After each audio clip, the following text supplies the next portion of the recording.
Welcome to Agentic Talks, getting everyone settled in and on the same page. Next, a quick overview of Salesforce. So that where we are brand new to the platform and season pro, everyone starts from a common ground. Then we shift into security, users, profiles, permission sets, and how Salesforce decides who sees what. And then comes the main event. We will be building hands-on and building a new agent, sorry, a new Salesforce hiring app together from the scratch in a new fresh org. So once we are done building the hiring app, we will open the floor for Q&A so that you can ask your questions or share your feedbacks. And the floor will be completely open so that you can connect with any of the colleagues or the speakers who you want to ask questions to. And don't forget the refreshments at the last. And one more thing to look forward to before we start with the session, do remember to attend both the session today and the Copado Bootcamp on 22nd August, where you will be learning about DevOps and you will get an exciting chance to win a Copado voucher as well. And now let's move on to what brings us together today. Salesforce Basic Admin, the very foundation that everything else on the platform, including the agent force, is built on top of. So in the previous session, as we remember, that we had explored Agent Force and built an AI agent. So today we will be learning about the fundamentals, the things underlying beneath it, about the processes, the data model, the relationships, the objects and fields that were being utilized to create that agent. Together, we will build the Rapbot Talent Cloud app, take it from completely blank org to fully working, secured, and automated hiring system. From tracking positions and candidates to automatic roll-ups and validation rules to sending real emails the moment someone's hired. So let's begin our journey into mastering Salesforce Basic Admin. And now it's time for the session. So without any further delay, I would like to invite our speakers for today's Salesforce admin journey, Mr. Sagar Anand, who is a senior Salesforce consultant at Rapbot Technologies. Joining him are two more speakers, Harshita Chaudhary and Anshu Raj Singh Ranawat, both senior Salesforce consultant at Rapbot Technologies. A huge round of applause for them. And together they will guide you on hands-on through every offset, object, field, and flow we will build here today. So over to you guys.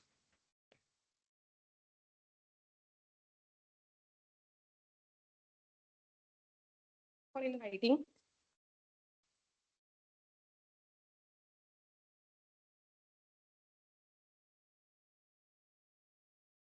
Ravi is going to assist you all. I don't know why his name is not there, but whatever build you are going to do, he is going to demo you with that. So Ravi, you can also come to the stage for a moment.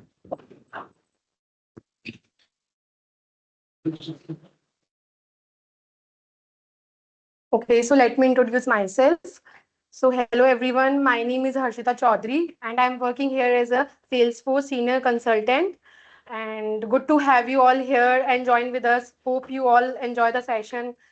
Thank you everyone.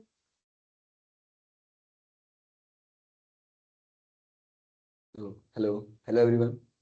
Myself, Anshu Raj Singh Ranawat, and I am working here as a senior Salesforce consultant, and I'm working from past 2.5 years in Rep Board. And yeah, I'm really happy to see you all here. Yes, keep learning with us and keep grow in your career. This is wish from my side to all. Thank you.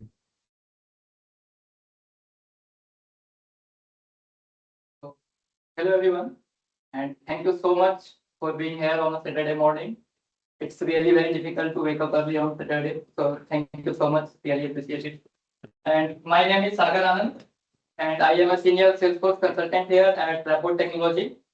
And I have worked on various domains inside Salesforce, like Sales Cloud, Experience Cloud, Service Cloud, along with Agent Force and Data Cloud. And yeah, today we will explore about the Salesforce admin basic part. So I think we will explore the topics during our sessions inside the PPT. But for now, we will only focus on the system admin part. So I think we can start with the session. Good morning, all of you. So my name is Ravi Goyal, and I'm here working as a technical lead. So we will build app together. So thank you.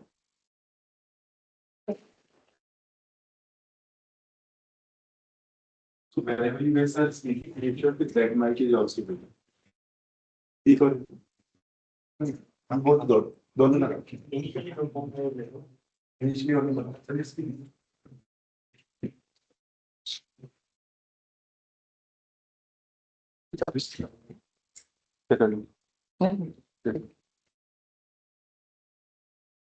Okay, so am I audible? So first of all, one thing I want to know, like how many of you have not heard about the term Salesforce before coming here? Is there anyone? Okay. No issues, don't worry. We will explore the basic part of Salesforce, and I am assuring you, after completing this session, you will able to create a Salesforce application, and which will actually help the real-time business, real-time organization to create the hiring process, which we will discuss later. But for now, first thing which come to your mind is what is Salesforce and what Salesforce? What is Salesforce and why Salesforce? So the single line about Salesforce is a cloud-based CRM. What is CRM? CRM is customer relationship management. In simple word, if I can say is, it is managing the person and the activity performed by the person. Let's understand it with an example. Imagine you are running a company and you have to manage all your data in a spreadsheet. How difficult it is to you to manage everything on different spreadsheet. For an example, you are managing your employee data in a single spreadsheet and you are managing your project data in different spreadsheet. If you want to know which employee is working on which project, it is difficult for you to find. But imagine there is a single place where you can manage everything, and in a single click, you will get to know which employee is working on which project. That's what Salesforce does. Salesforce provide you a platform where you can manage your customer data in a single place, and on a single click, you will get to know everything about that data. Now comes the second part, which is why Salesforce. Because there are multiple CRM based platforms available in the market. But there is something with Salesforce, it is cloud based and always on. What does it mean? It means you do not need to install any software on your device. You do not need to keep anything on your device.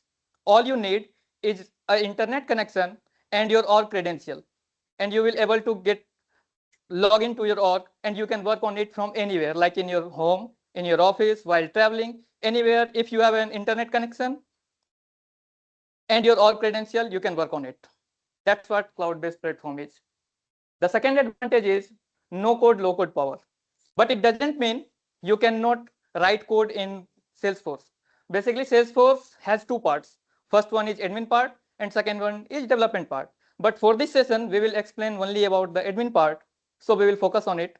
And in the admin part, we are not going to write a single line of code.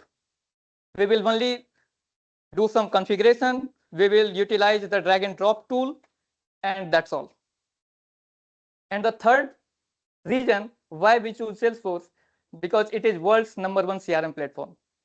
But I don't think it is a good reason to choose Salesforce, because it is just a world #1 CRM. But you can think it as such a manner that if it is a world's #1 CRM, then how many job opportunities for you in the market inside Salesforce domain?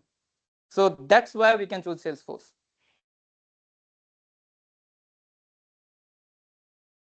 Okay. So now we will discuss about the story and what the outcome we will achieve after completing this session. So we will going to implement an application inside Salesforce org. Imagine yourself as a system admin at Rabot Technology.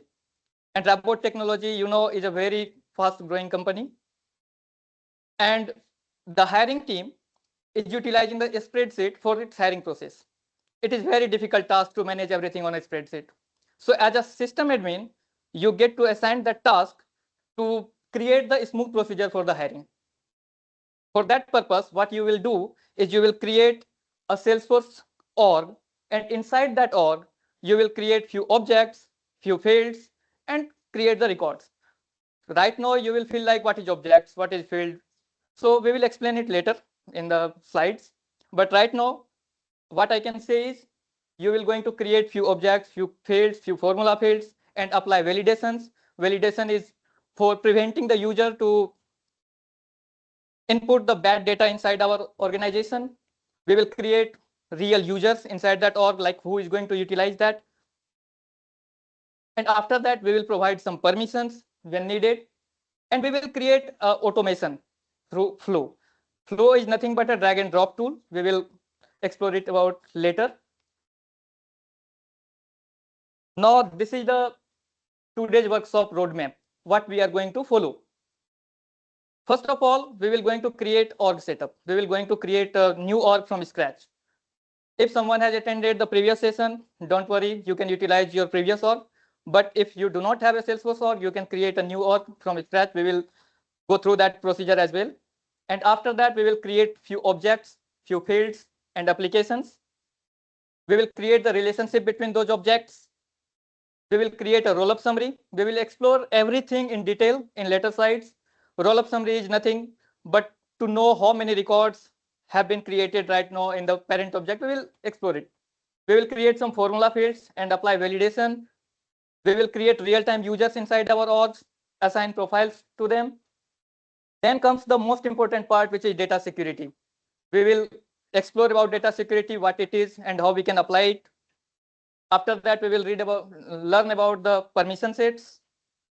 And final part is flow automation. We will learn about the flow and create a flow, and you will get to know what flow is and how it is working.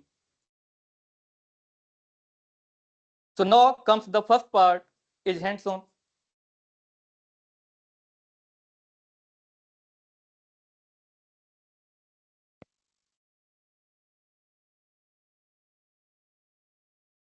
All right. So just to add more here, Sagar, what I would like to say, uh, it is looking like, too many steps which we are going to do, but don't worry, we will be able to do. Let's try to make it simple. So in the hiring process, let's try to understand what all things we are going to do. So obviously, we are going to do everything in Salesforce. So the first step is org setup. We will create whatever object are required to do, and then we will create the relationship between those objects. That's the part one, which we will be doing. The part two is some simple automation that we are going to do.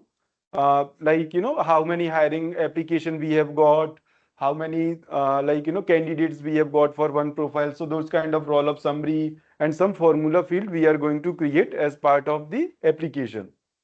And third and most important thing is going to be users and profile and their security, because why it is important. Just imagine who's that guy? Aryan is giving interview in us. He got few friends in RaptBot. They can change the score there. The score was, let's say, 6 out of 10. All of a sudden, their friend create 9 out of 10 or maybe 10 out of 10, right? They will not be able to do 11 out of 10. For that, we are going to implement the validation rule so that the scores are not going to be more than 10. But this is a very important aspect, that the right user, the interviewer, is only having the permission to give the score. And even HR cannot change that. It is important, right? Because sometimes HR can do favor for someone. So those persona we are going to create. So with all this process, I would request everyone to be a little patientful with us. We are definitely going above the time planned for, the session was planned till 1 p.m. I don't think we are going to complete till then. If someone want to leave in between, they are welcome to. But I would say, around 12:45 or 1 p.m. We will take a quick break in between. We'll have a snacks in between, and then we will continue. So till next 1 hour, we'll continue till where we reach.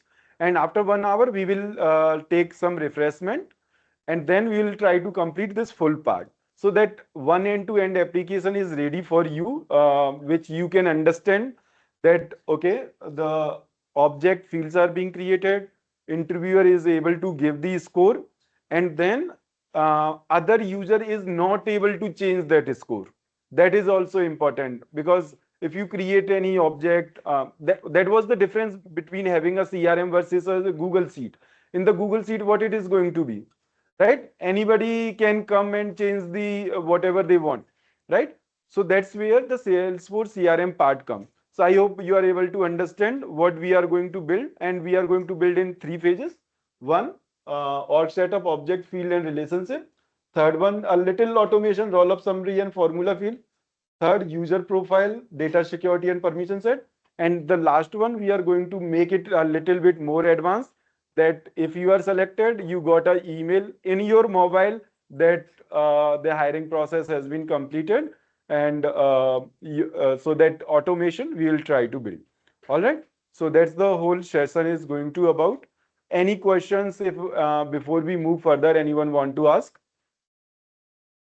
I'll take that as a no. So Sagar, you can continue.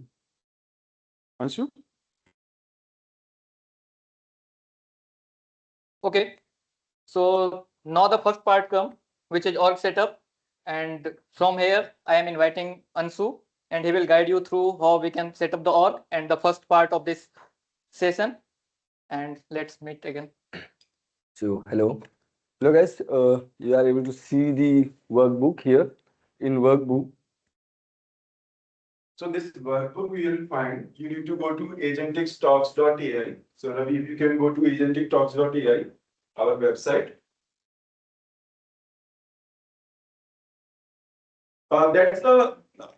That's another important thing what we have done. So as you know, even today we got a lot of crowd which we are really hardly able to manage, and there might be few people who have been left out because we were completed. So even for them, we have already guided them that they can go to agentictalks.ai, and whatever we are building today, you can follow up. So if you can scroll down, go to the click on next session. There is a tab at the top, next session. Yeah, scroll down. No, need to go further, Ravi. Scroll down to bottom.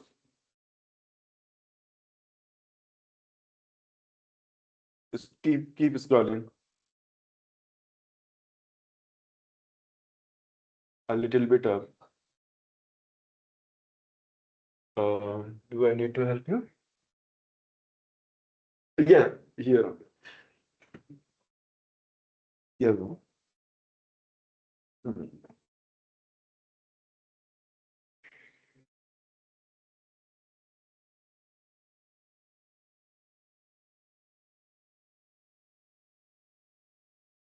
So there you will see this section, Basic Salesforce Admin, and click on the Open Workbook. Okay. So in this workbook, you will get all these steps, what we are going to follow today. So try to follow along with us rather than going far above, further. We can help you as needed. Okay. So this is where you need to go. And here you will have all the instruction how to create the org and what all to do. There will be few things which you need to copy paste. So you should be able to do from here. Everyone and the floor coordinators, can you please confirm everyone is able to go to the resources so they can follow. From the first floor, if Archit and Sudhanshu, if you can a little unmute and see everyone is able to go to the workbook.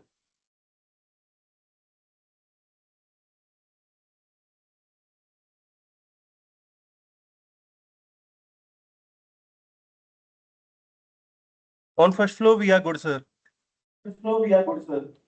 All right. Thank you.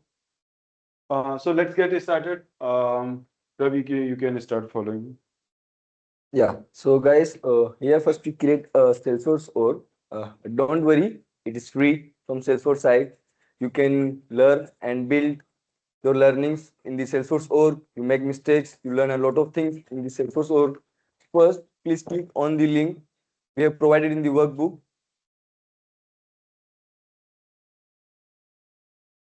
Everybody have this, open the same page. And now please fill your details like your first name, your last name.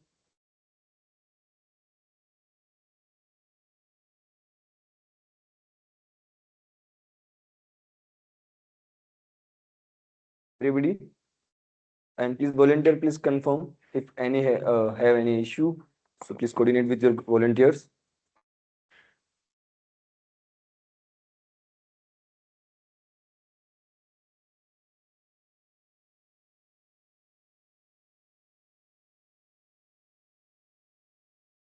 Did you fill the details? Then check the agree the terms and conditions. Then click on sign me up.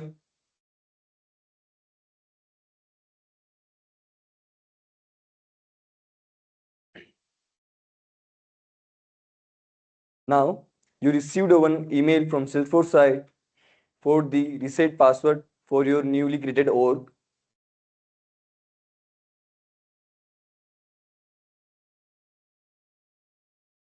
Please go on your email and check your inbox. You have received this email to verify your account.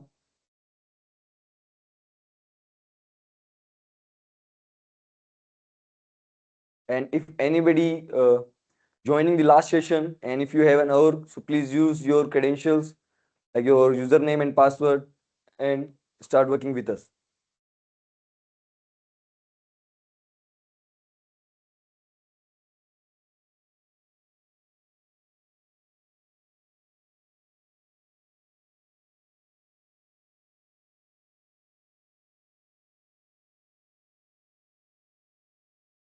Everybody changes their password.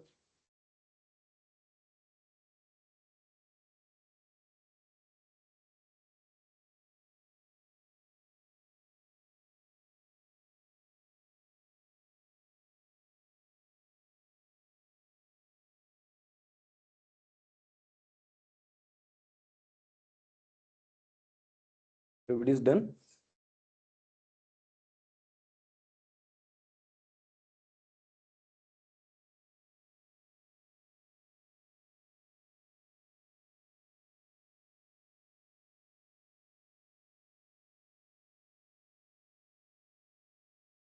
Achit and Shudanshu, can you please confirm like everybody is successfully changed their password for newly created org?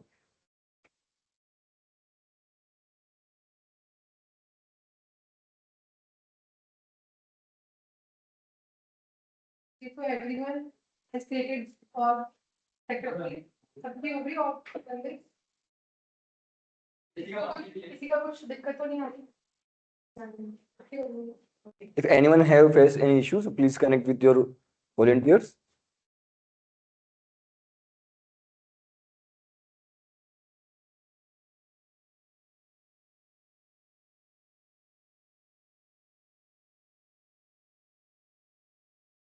And you can also follow the process like our builder, Mr. Ravi, also performing these actions.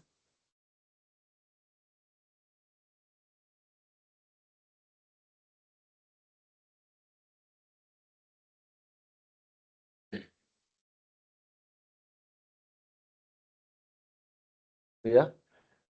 Yeah, this is our Salesforce org. And yeah, here we build, learn something and we make mistakes. We start, but we start to use the Salesforce org, like how we utilizing this org, this free org from Salesforce side. We build here our rep board, hiring app.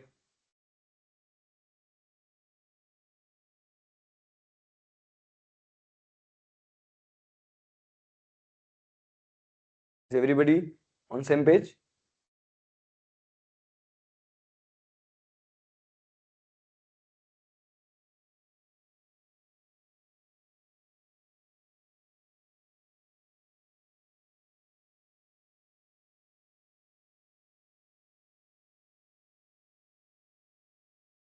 Setup again.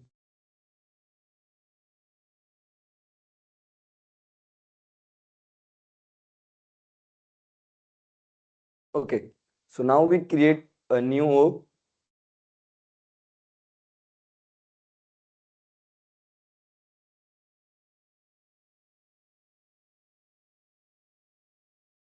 Anshu sir, sorry for interrupting. Can we wait for 2 minutes to get everyone aligned? Yeah, sure. Okay. Okay, when in the first floor this is done, please let me know. Thank you.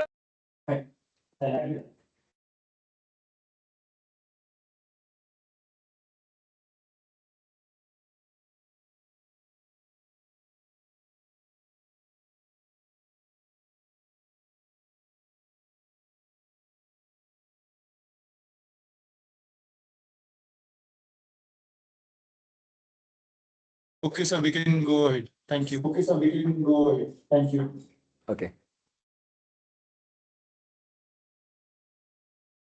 So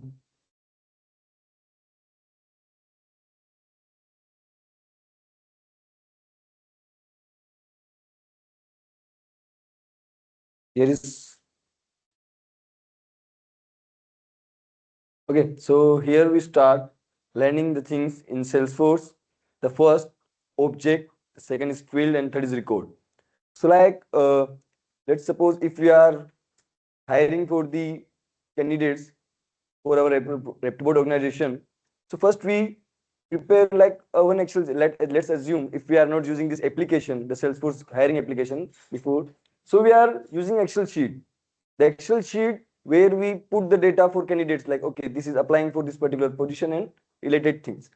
Here, the object is similarly like the sheet. Like we create first object and then we create a fields. Similar to the sheet, like first we create a sheet, then we add the columns. Like we need a name, the employee email, sorry, the candidate email, the candidate phone number, and some things. These are called the fields in the Salesforce object. And the last one is records. The records basically are the actual row, the detail to the candidate. Like if the candidate put their information like the name is A and the email is and the phone number. So this is the basically record of candidate. So we are stored the record as a row in the sheet, but in the Salesforce object we called it as a record. Okay. And in the objects, we have two types of object in the Salesforce. The first one is standard and the second one is custom. The standard objects, they are pre-built from the Salesforce side in the OR. And the second one is custom. The custom objects are we have create based on our requirement. Like if we create the Salesforce hiring application, so we need some objects for the application like the candidate and the positions. So these are the custom. This is based on our requirement. So we create this custom object. And there is a single difference between like how we find the custom and standard objects differences. So we can see these difference when we create these objects and fields. Okay. So this is basically our data model for create Report Talent Cloud application in the Salesforce OR. The first one is position. The position objects it shows to us like for which position the report is hiring. Like for the senior Salesforce developer, for the HR manager, for the sales and marketing. So this is the basically position for the report is hiring. The second object is candidate. In the candidate object, we store the information who applying for the positions. Like we have received 10 candidates application for the senior Salesforce developer and 2 for the HR managers. These are the candidate details where the candidate fill their email, total experience, how much experience they have, and the skills. And the third one is job application. The job application is basically used for like if for the single position, a single candidate can apply for multiple positions. Let's suppose I am applying for the senior Salesforce developer as well, and I'm applying for this Salesforce developer as well. So I am applying for the multiple position, and the same thing, like for the single position we have multiple candidates. Suppose if for the HR managers we have received 200 applications. So this is the job application object. This is used to identify, okay, for which particular positions we have received how much candidate and who candidate, like, and the candidate, the same thing, like for which candidate is applying for which position. The last one is interview. The interview basically used by HR, like this is know the HR, like, okay, for which candidate we have scheduled the interview on which date, on which time, and this is what is the status of the interview, like this is the first round, the second round, etc. Okay, so the another thing is Salesforce app. Don't worry, you don't need to install any app in your mobile phone, but yeah, the Salesforce application, here we bundle the tabs. Tabs is actually like we created this for the sales position, candidate, job application, and these all are objects and their tabs. So we are bundled in the single applications, because we in the report we have not only a single work, like we have not done the only hiring process. We have also sales team, development team, and another else department as well. So we just create the application. This is used by HR specifically. So HR no need to go in every single object. They just search for the report talent cloud application, and they can easily find out their all related objects and tabs. Okay, so now it's time to create object and fields and doing some dirty hands on the Salesforce org. Please open your Salesforce org and start working on this for the report talent cloud application.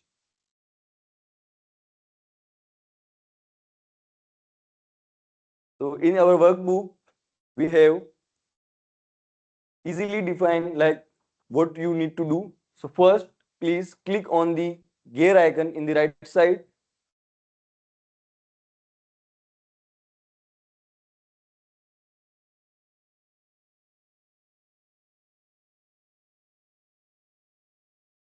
Everybody, click on the setup.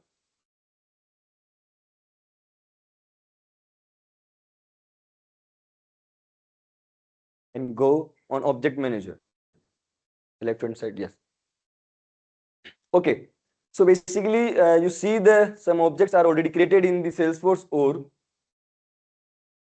Everybody seen these objects? Everybody in the same page? Danshu and Archit, can you please confirm?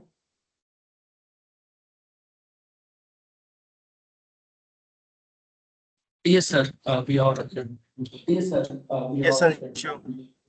Thank you, thank you, Danshu. Thank you, Archit. So yeah, this is the standard objects like we discussed prior. Like we have two types of object in Salesforce org, the standard one and the custom one.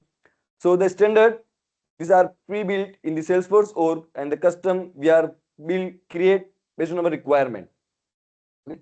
So now we are create new custom object for our requirement. So please click on create and you see the custom objects here. Click on this custom object. Okay. So here you need to fill the details for creating your object. The label is the name.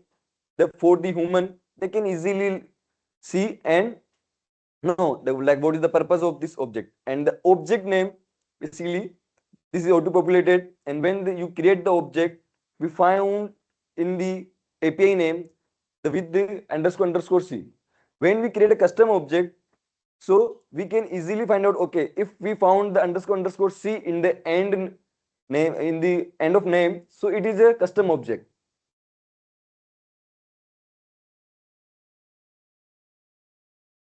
And you just confirm through the screenshot, like you have filled the details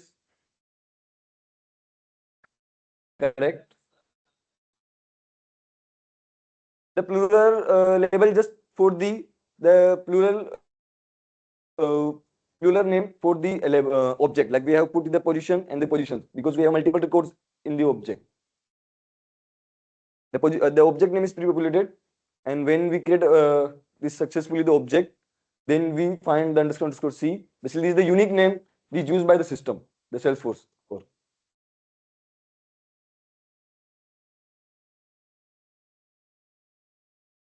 And here is the record name.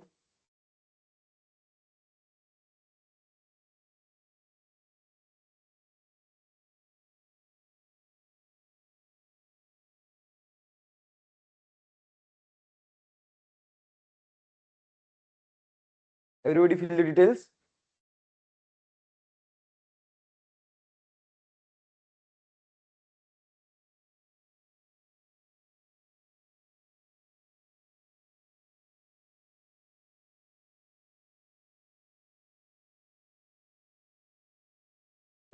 Yeah, I will come in when everybody is on same page. We'll continue. Okay, so everybody is done. Please respond, guys. So we'll continue. Everybody done? Okay. So now, please scroll down. Okay. So here are optional features. So please check the allow reports, allow activities, and track field history. Basically, we checked allow reports because if we need to create a reports for this particular object, so we check this checkbox. And the second one is allow activities. If we need to create the activities for on this object, so we just check the allow activities and track field history. Let's suppose in the after creating a record, we need to just change the name and we need to track like, okay, if my name is Anshula Srinawat and by mistaken I just missed the Raj, and I again will edit this field with the correct my name, the Anshula Srinawat, and HR want, okay, I need to track every field, like on which field, which what are the changes, like the prior the Anshu Srinawat and the after updating the field is Anshula Srinawat, so we can track easily the field history, like what is the change in the field. And another thing is allow sharing, allow bulk API access, allow streaming API access. This basically checked for the if we get data from any API, any third party resource, so we are checked because these objects are get data from the third party as well. So please check this all. And another deployment status. So in development, like the object creation is in progress and deployed, like, okay, the object is ready to work. Okay, so please check deployed and allow search. Like when we successfully create object, fields and records, and we need to search our records based on the name. So we just search, allow search. So we just see the searching bar on our object. So we can easily search for our records. The last, launch new custom tab wizard. Okay, why we are checked here? Because this saves our time. Like we can also create tabs from the Salesforce org as well, but for the object. But now we are checking this, so they just redirect to us on the tab wizard page where we can create tabs. Similarly, the object when the object is created, the tabs are also created. We can do the further as well, but it's saving our time. Click save. Everybody fill the details. Okay, so these are the tabs. Like in the last, we checked these custom. Don't worry, here you select any icon. It don't make any difference and any issue. Like you can select with your choice. Okay, so this is the profile. Like which profile see your application.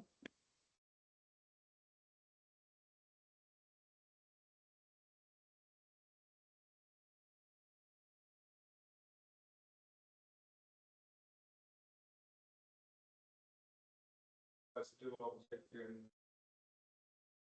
meaning will be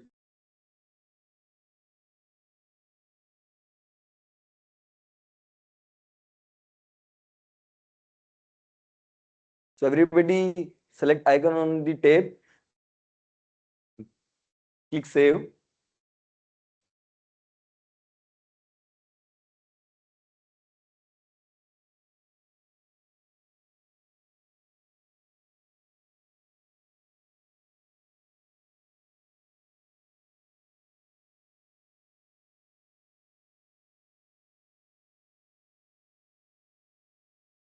and you can verify the details from screenshot we added in the workbook.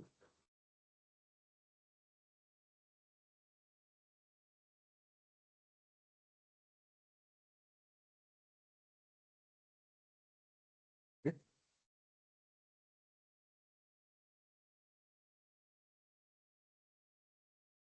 Everybody is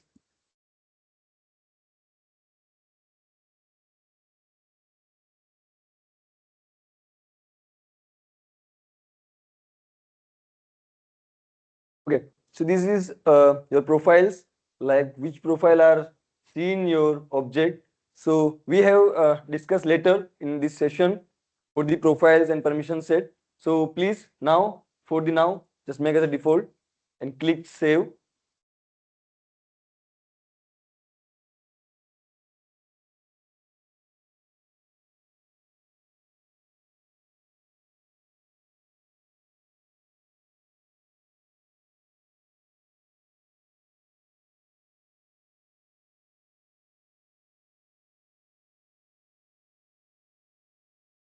So now everybody see this object position is created.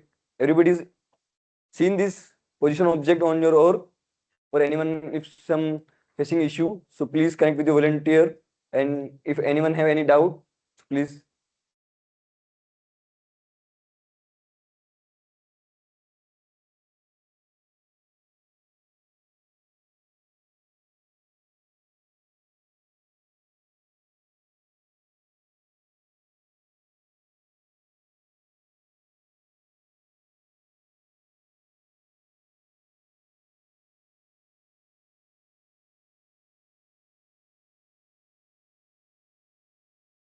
Lanshu and Archit, can you confirm like everybody created the position object?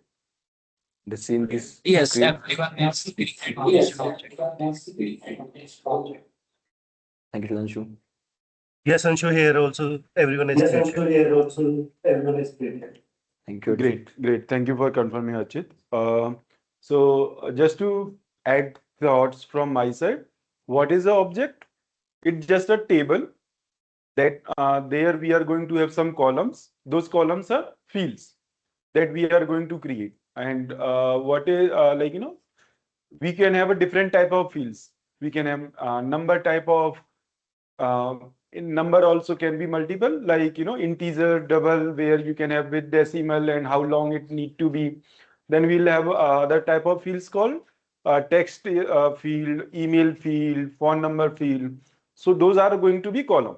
So in this, what we are going to do here is we are created a position object, right? So if we are going to hire a QA or if we are going to hire a developer, we will open up that a position. So with that position, what all things we are going to do, what all values in it need to have, that's what we are trying to create here, right? So hope everyone is able to understand why we are creating this object. Okay, so I think we can go next to create the fields. Yes. And like in the API name, you see the __ C. Actually, is the defined like this is the custom object. When you create the custom object, in the last you see the __ C for the object. And for the standard object, you can't see this __ C. So this is the difference. You can easily find out like what is standard object and what is custom object. So as Salesforce, it come up with couple of standard object because that's where it is CRM, right? The standard object just to define account, contact, opportunity, leads, case, right? So more detail we can we can't share everything here, but what is the account? Just imagine RapidBot here as a account. Account means company. Contact is going to be related object to account. That is, we all employees can be a contact of that account called RapidBot. Leads, who could be the lead? You could be also potential lead if we are doing hiring. Our clients could be a potential lead if we are going for them. So sometime in other CRM, what you will hear, leads is called as prospect also. Okay. And how this CRM journey continues? First, lead come into the system, and then lead is converted into account, contact, and opportunity. What is opportunity? Just imagine if you are going to Chroma, right? Or if you are visiting any website. Very basic or genuine example is if you go to HDFC bank site and you try to inquire for the home loan inquiry or any kind of loan. So you fill some form there, right? So once you fill that form, their lead object is being created in the sale in their system. That once that lead record is created, some sales rep is going to call you. And if you are interested, if you provided your documents, what it will create? It will create account contact and opportunity for you. Why account? There will be some home loan account number. Contact you. Opportunity that they can sell home loan product or they can sell insurance product.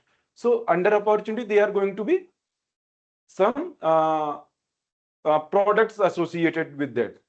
Just imagine if that opportunity is closed one, you got the home loan, then what is going to happen? Maybe if you get an issue with HDFC, you need to reach out them for some help. So you will be logging a case, right?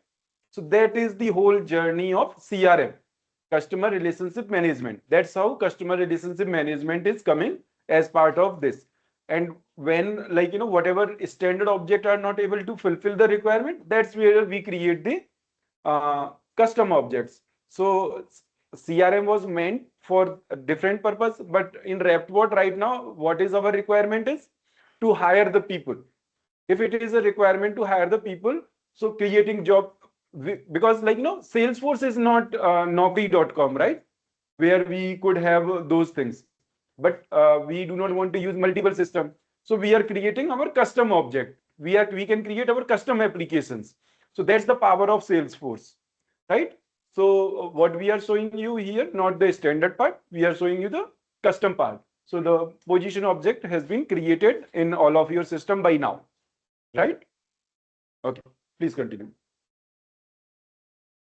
Okay, so now we are create the fields for the store, the piece of information like the name, the email, the phone number. This is basically the piece of information for the candidate or like for the position. We create the piece of information like for which position we are hiring, what is the status, like we are currently hiring or we in the past we are in the status of the position. Okay, so now you have seen some standard fields are created here.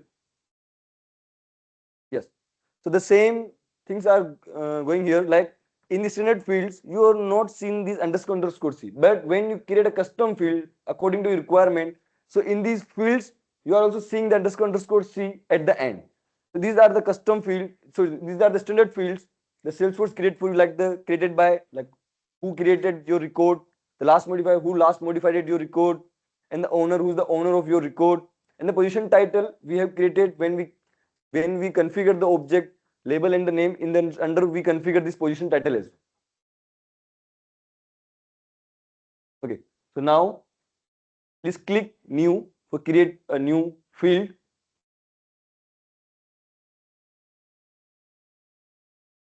Okay, so here the data types, like which data type you need to create for the field. Like I want to store the number type field, like the score, the experience from the candidate. So we just select a number. If we want a name for candidate, so we select this text type. So this is the data type for the fields. Okay, so now we create the field department. For department we choose the pick list. The pick list, why we are choosing pick list? Because we restricted to user to add the departments, because we have the 5 departments in the rep board, and in we are hiring for those only. So no one can add the new pick list values, and they are restricted, like they are not going to create any department. They just restricted to select these 5 departments only. So we are select the pick list here and click next.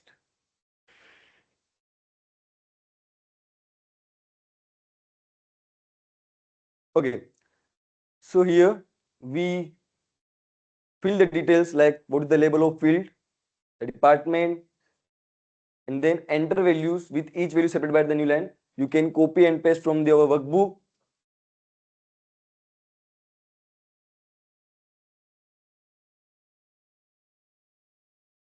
Yes.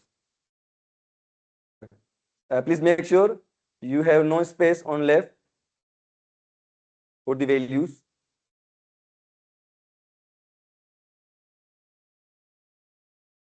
And please check the strict pick list to the values defined in the value set.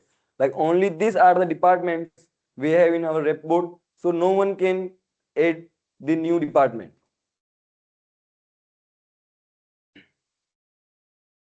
Everybody fill the details. Ravi, can you scroll up?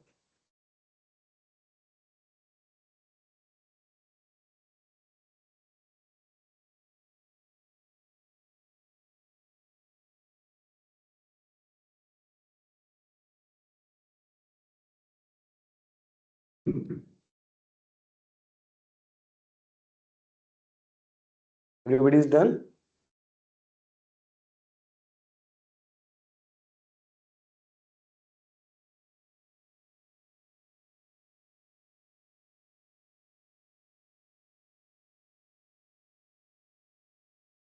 If you are facing any issues, so please connect with your volunteers to help. Okay, then click next.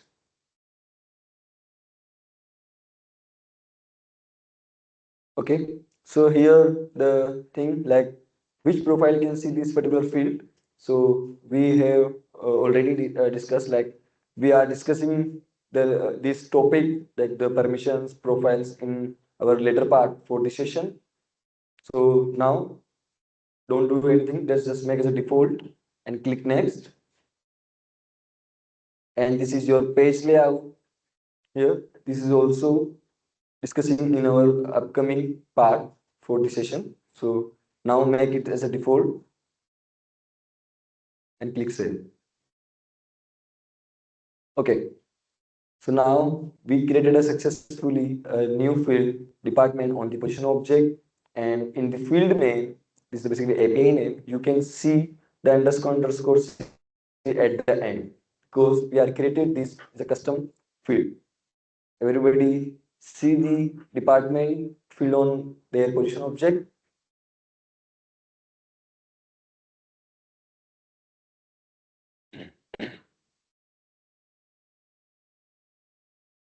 Danshu and Archit, can you confirm? In the first floor, everybody create the department field.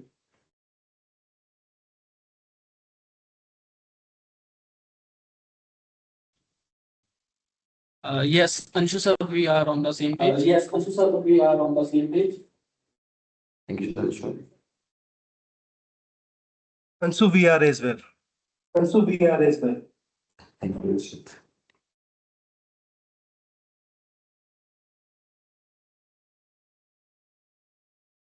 Everybody is done? Yeah. So we create some more fields for our position object. So the same process goes for all fields. Just you fill the details for your field. First select data type, then fill the values and details for your field, then click next and click next. The profile and page layout part we discuss later. Okay. So now we create the status, like what is the status of the field, the position are open, this is closed, or this is on hold. And make sure you have no space on your left for the values of in pick list.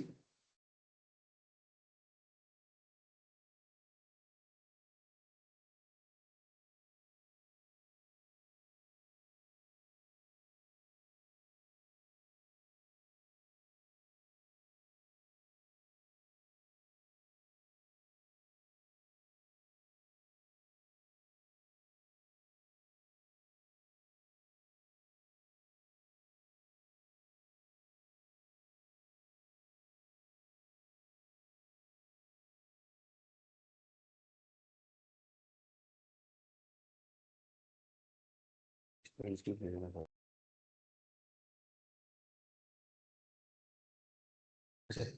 click next and click next.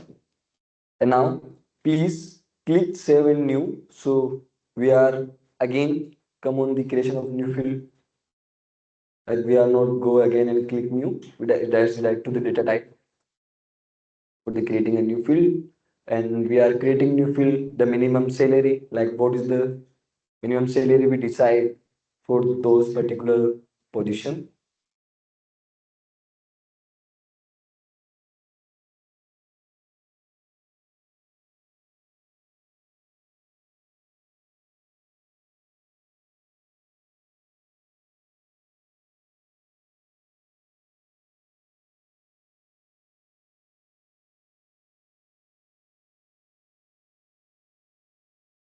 Just click next.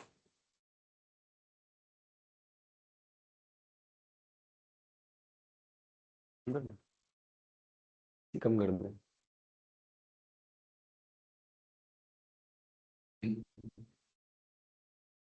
Click save.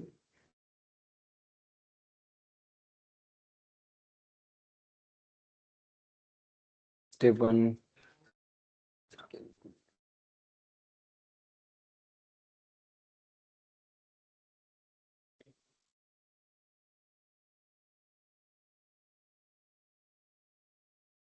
Okay, Ravi, please click next. And click save.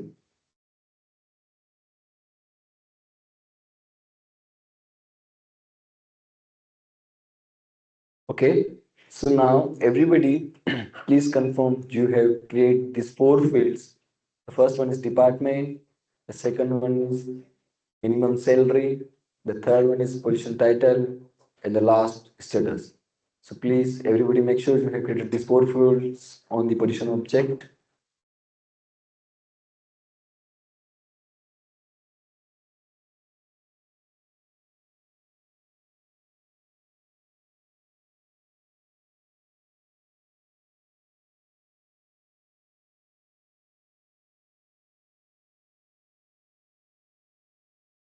And volunteers, please make sure everybody created these 4 fields in position object.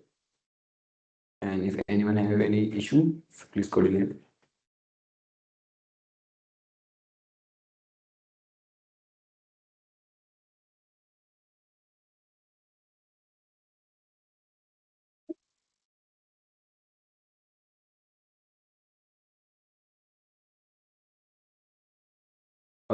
On hold.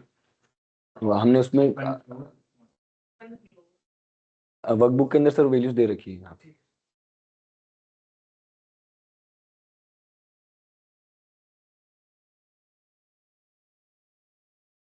Okay, so like everybody have any doubt like what is the object and what is the field, the types of object, and why we are creating these fields like department, position, and status. If anyone have any doubt, so please.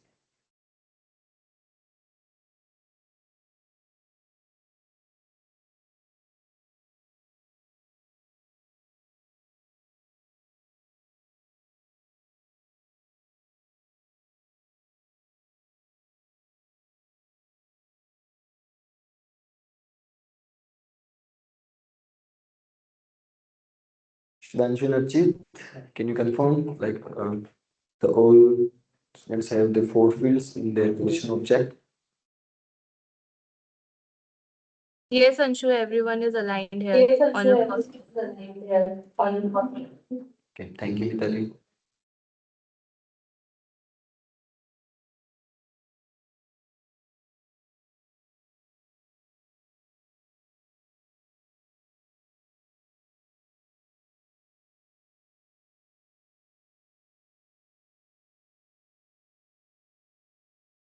Okay, so now we create another object, a candidate, for storing the candidate information who are applying for the positions. Like the one candidate is applying for senior Salesforce developer role and another one is applying for sales and marketing position. So we need to store the candidate data as well. So now we create another object is candidate. The same process are going here for the creating a new object. So please click on the create, then custom object,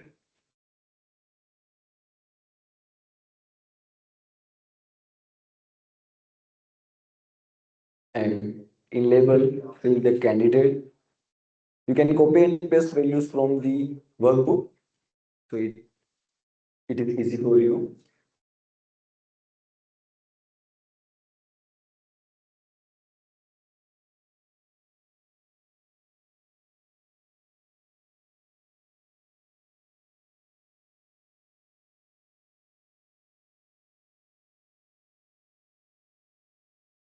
Please check all optional feature like allow reports, allow activities, and track field history. And you also confirm from the screenshot as well. We are added in our workbook.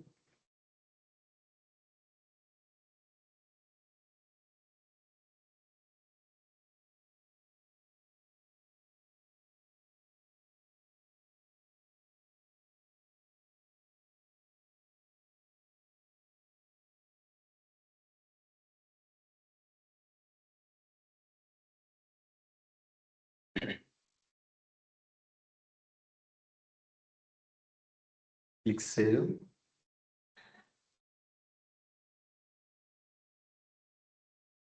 Now please select the icon, the tab.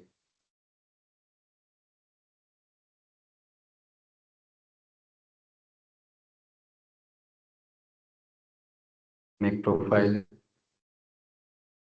default now, and is the add to custom apps is also make default. Don't do any changes here.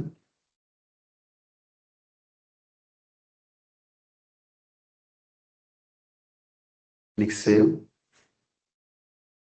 Okay. So now we are created another object is candidate, and here you also see the candidate underscore C because this is also a custom object. Everybody created a the candidate object.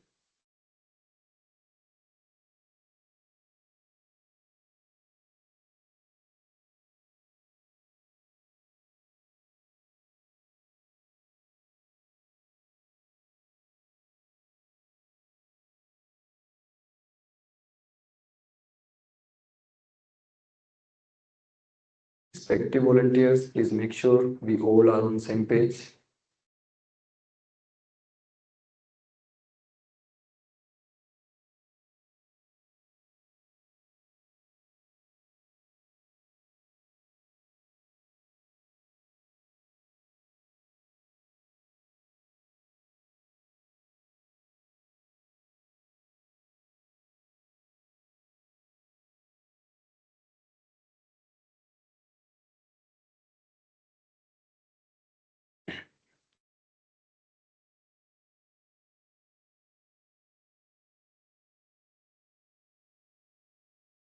Everybody created the candidate object.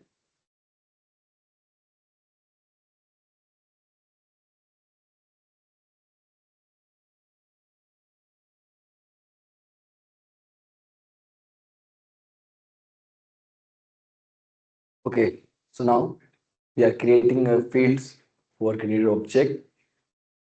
So please click on field and relationship. Again, you are seeing some standard fields here.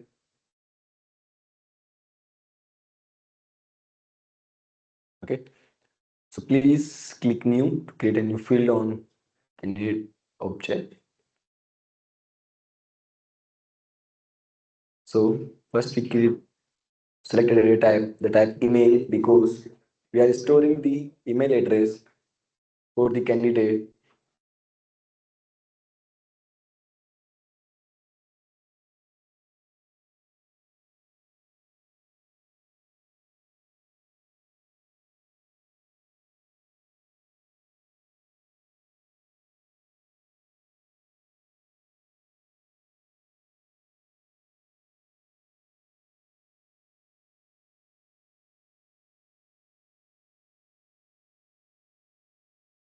Okay, everybody select the email data type. Click next.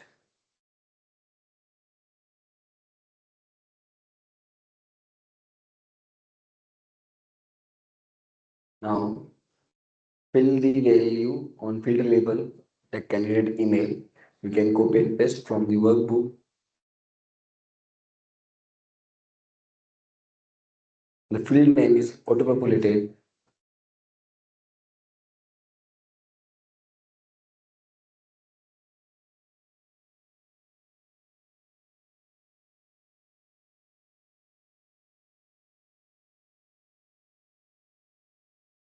You click next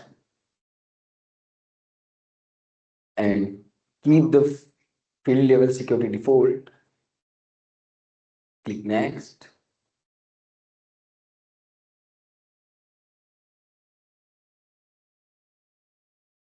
And keep the page layout as default. And click save and new.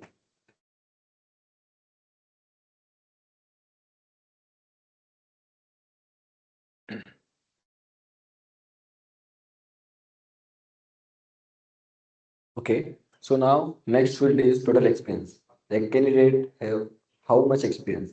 It's the 4 year of experience, they have the 8 year of experience and more than as well. So the type of total experience field is number because we store the experience in number like 8 years of experience, 2 years of experience. So select number data type and click next.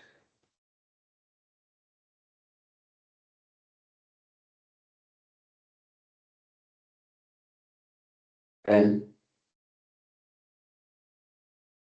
put the value on field label total experience and the length is 2. Okay, so why put here the length is 2? Because we only store the value in this field. Like we are not adding here 100 because the length of 100 is 3 and we need only the two values in the total experience field and the decimal places is 0 for now.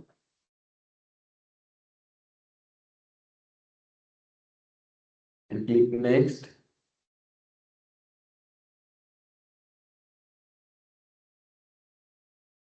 Keep the default settings for the field level security.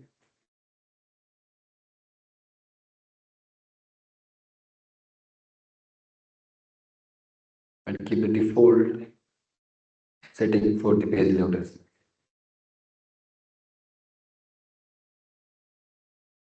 And click save in new.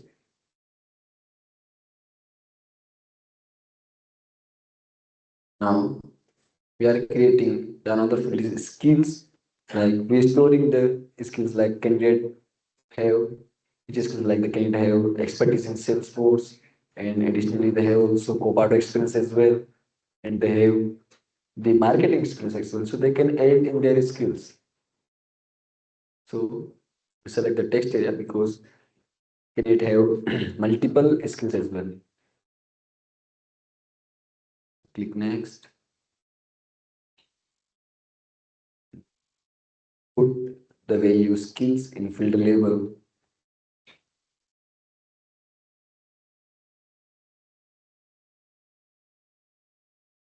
Click next.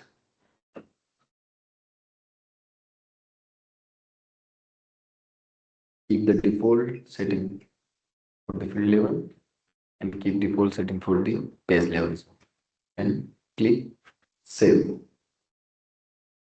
Okay, so for the candidate object, we created the 4 fields. The first is candidate name, the second is email, the third one is total experience, and fourth and last is skills. So everybody please make sure you have these 4 fields in your candidate object.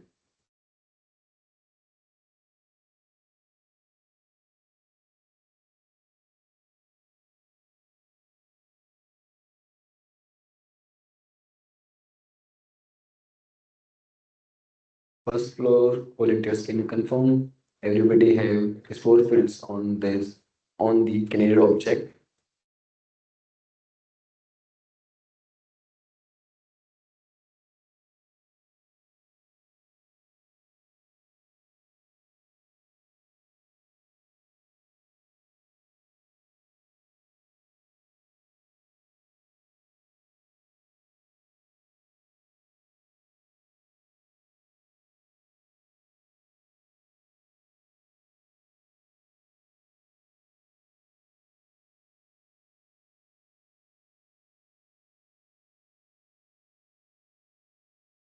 Arjun, can you confirm everybody here on the same page?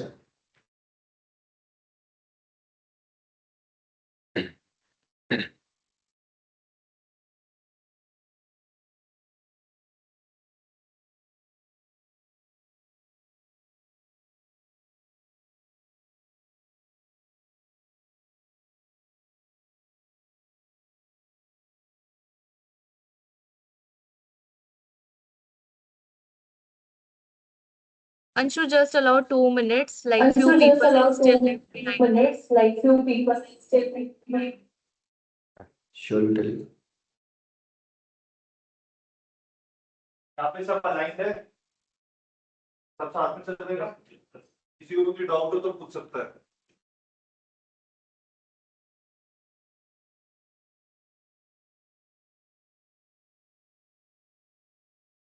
Now we are on the same pace. You can continue. So we are on the same page, so we can continue. Okay, thank you, Vinay. Okay, so the next is create a new Lightning application. Like we discussed it prior, like why we creating the application? Because we bundle the all created tabs on the single application, so our HR can easily go on the application and they have all the things on the single application on the same page. So for the creating a new application, go on the home, the left side of object manager,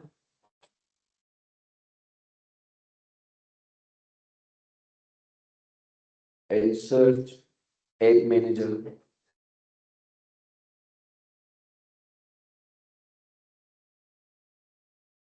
And click on App Manager. And these are the all applications. These are standard pre-built by Salesforce in Salesforce Core. Now we need to create a new Lightning app for our rep board talent hiring. So please click on new Lightning app.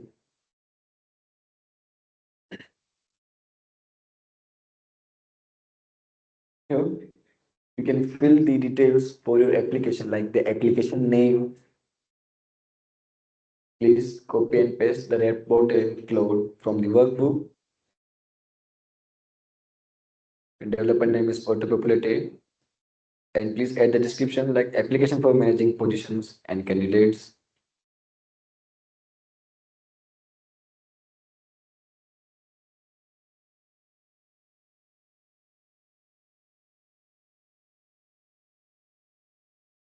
You can also upload the image as well for the like this is the basically branding logo. Like if we are creating the application for the report, so we add the report logo. But if you create application for something else, so you can add your branding logo accordingly. And then click next. Here the app options. So we have the two navigation styles, the standard and the console, and three supported factors. Like this application only supports the phone, the only desktop. On if we want the application support the desktop and phone both, so we select the checkbox desktop and phone both, and make these settings and configuration default.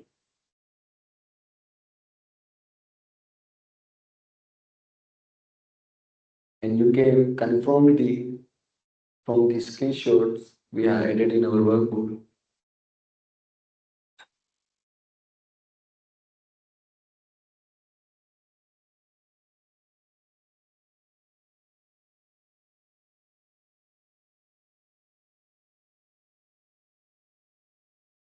Click next. Okay. So this is the utility item. Like the utility item, if we want anything, we can easily access in our application. So we can edit this as a utility item. Like if I want the notes, like okay, I want to add a notes in our application for our applications, and we don't need to go and again on notes object and tab and we create the notes. So we can add here the utility. So we can easily put in the bottom the nodes, so we can add the node for our application easily. So please click on the add utility item, search here for nodes, and you see one nodes in this standard section. So please click on the nodes, and then you see on the left hand side the properties of nodes.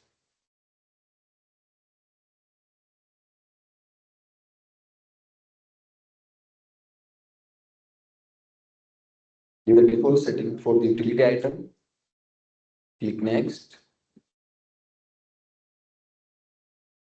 Here, the available items, the tabs, like we are created prior the two objects and two tabs. The first is position, the second one is candidate. So here you can search for the both. Like first we search for position.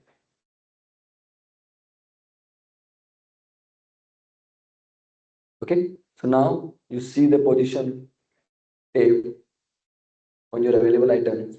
Please select it and click on the arrow to add it on the available items, and similar for the candidate tab.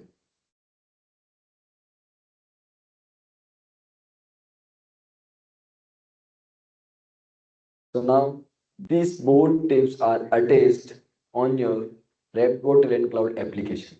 You can add other as well, but now we are creating the application for hiring purpose. So we just need to these tabs. So we add those only. If you want any other tabs, we can add easily.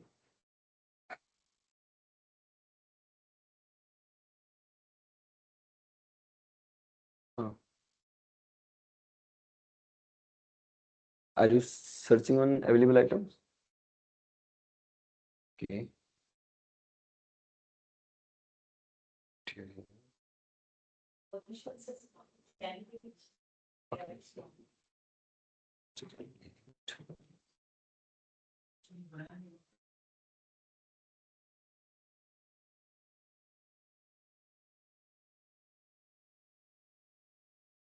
तो वो doubt था तो एक minute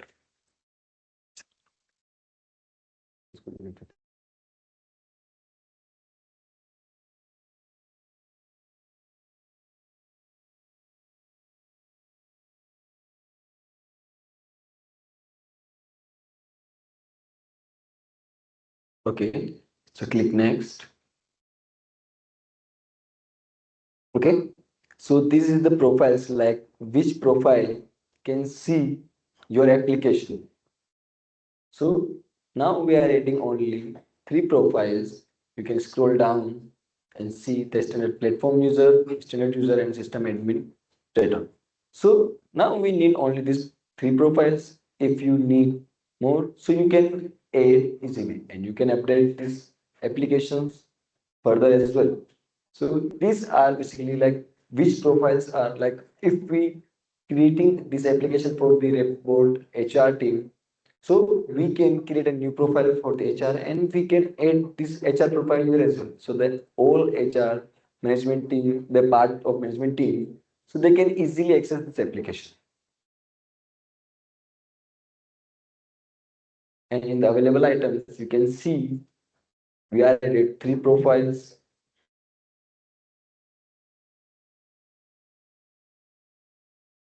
Now please click save and finish.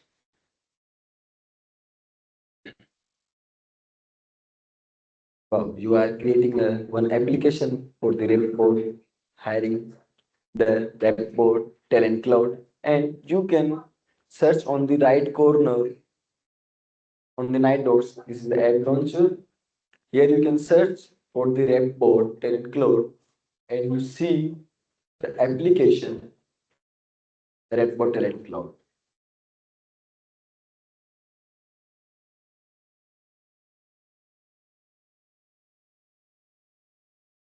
Here we are see there are 2 tabs. The first one is position, the candidate, the second is candidate. we are added when we creating this reported and cloud application.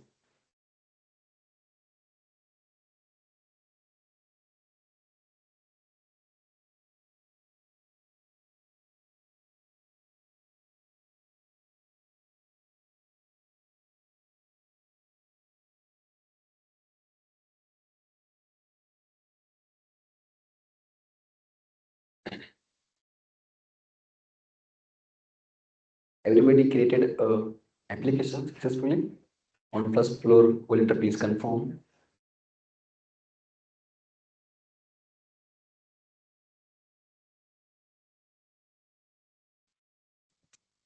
Yes, Anshusha, we are done with the release. Yes, Anshusha, we are done with the release. Thank you, Sudhanshu.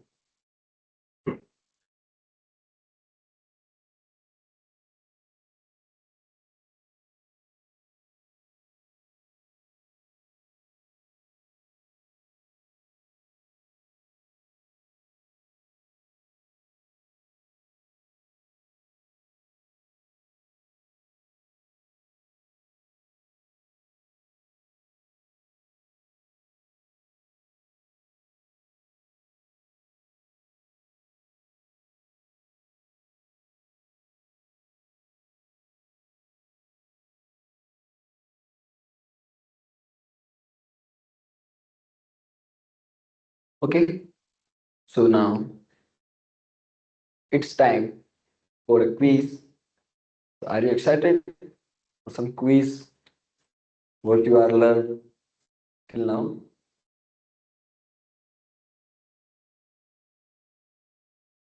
It is Okay. like Everyone, attention related to this, especially on the first floor. So we are starting with a quiz. Whoever is giving the answer is going to win a swag. So at first floor, Archit, Sudhanshu, Mitali, I want also in the basement conference room, Raghav, I want you to be very attentive. So whenever someone is looking to answer, please raise your voice, because if you do not, people will not be able to answer from your side and they will be not able to get the swag. Um, so I think please confirm once all of you are ready, so that everyone can get a chance to win a swag. Raghav, is it Raghav? What's hello? One sec. Ideally, it should be coming. No? Hello वहां पे TV में आवाज तो नहीं बंद है no no this is working fine USB 2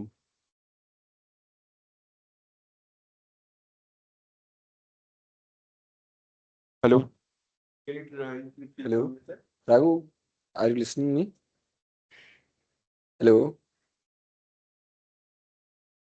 I think everyone have muted, hello turned off the audio. Turned off the audio. so Archit, you are able to hear me? Yeah, just now I have increased the Archit? volume. Just now I have increased the volume. Yeah, So you are able to hear me, right? correct. Correct. Can you check in the first floor conference room also? They have muted the mic because of quiz. Check what's the problem with Raghav. Yeah, they are up to date. They are waiting for quiz too. Yes, they are up to date. They are waiting for quiz.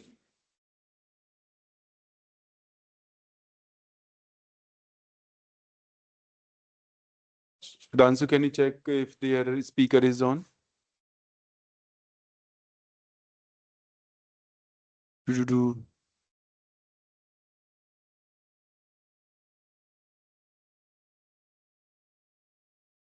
Not yet. Okay. Raghav, confirm? All right. And first floor conference room, and Archit, where are you? And who is in first floor conference room? Sudhanshu, I can see, I guess, in the first floor conference room. Yeah, in the first floor I am there, and in the conference room Rahul is there. Yeah, in the first floor I am there, and in the conference room Rahul is there. Okay, so how we are going to do? We will give equal chance to everyone. So first we will take the first question in the basement, and then basement conference room, and then third, fourth question will be for the first floor. So whoever wanted to give answer, they can come near to mic and they can speak up. Okay? Okay, sir. Yeah, let's go ahead. Okay, so here the first question is, why do you think a company like Redwood would choose Salesforce to manage hiring instead of just using Excel? Let's see the hands. Jessica, you already have won a lot. Will give you the chance little later. Let's see. Can you take the mic? Both. Wait. Yeah, go ahead. No. First we are taking from here. Second question we will take from this side. Okay, next question for you. Okay, next question for you.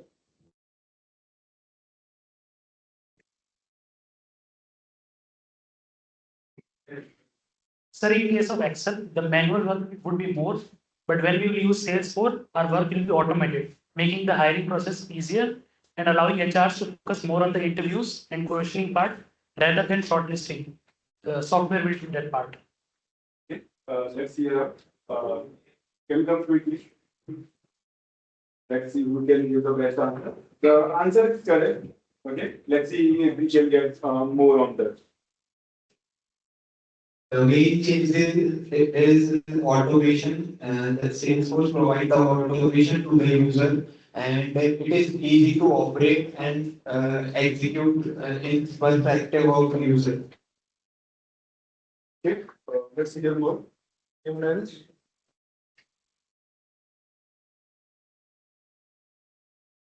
Basically, we use Salesforce to implement this app. And using the Excel is very hard to maintain the data how we like we create the position object and the candidate object. But if we do the same work in the Excel, it is very hard to manage the candidate what is applied for and what position is applied for. But in this case, Salesforce, everything was managed by Salesforce. Salesforce is providing a platform that we create the position object and candidate object. Through this, we can put the records in that, and the manages is easier. Okay, thank you.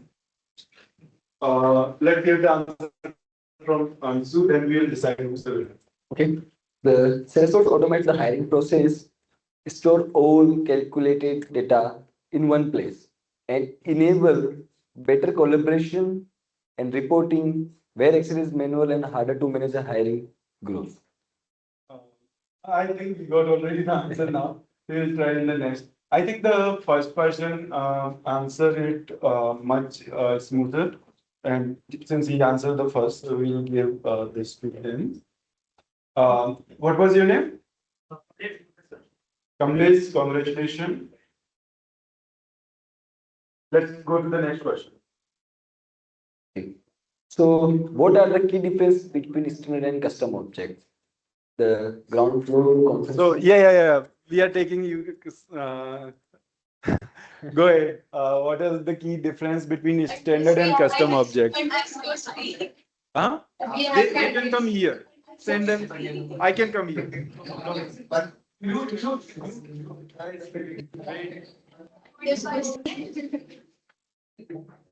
Okay. Hello everyone. Hello everyone. That's Satyam. And for the custom one, it's what we are building from our own the objects and all the things. And for the standards that are pre-built or previously on the site, also that. Okay. Thank you. I did not hear completely. Can you repeat your answer? So in this both the cases, standard objects are these objects which are already predefined and they are existing one, and custom objects which we create for our own needs and what we want for to be continued. Okay, that's it. Who else want to answer? No, go ahead. Aditya. Sir Satyam said right about standard objects that are already on the website, and custom objects are made by the company specifications, what the company needs, the pre-built objects. No, not the pre-built objects, the what the standard like company wants, the specifications by the company. Okay. Trying to answer?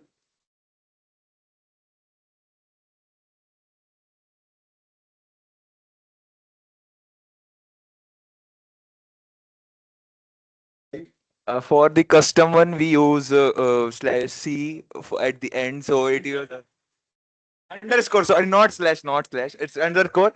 And one more I have searched in this. For big object, we use underscore b. Not really yet related, but good try. Yeah, last thing we are going to. In the standard objects, we cannot make any changes, but the custom ones we can make changes by own. What type of changes? Like if you want to add any specific detail about any like such like अपन को किसी candidate का और कोई additional details को add करना है तो अपन उसको इजीली कर सकते हैं ऐड, या और कोई अपन को स्पेसिफिक डिटेल्स वगैरह जो भी ऐड करनी है तो अपन उस ऑब्जेक्ट के अंदर ऐड कर सकते हैं, थोड़ा वो चेंज कर सकते हैं. But okay.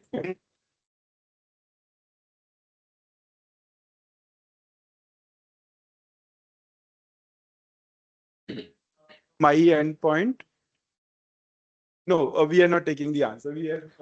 If you want to answer, go ahead. But we wanted to give equal opportunity to everyone. Standard objects are those objects. These are the ready-made template which will be provided by the Salesforce community, and the custom object we can create custom object according to our requirements. Additionally, he told we can use underscore c. But yeah, on the standard object came as a out of box for the maximum requirement. If we need to customize it further, if we need more detail, we can use the custom object. In standard object, couple of pre-built fields also come. We cannot modify them. In the custom object, we are creating maximum field from the scratch. So that's the primary difference. In more detail, we will see further.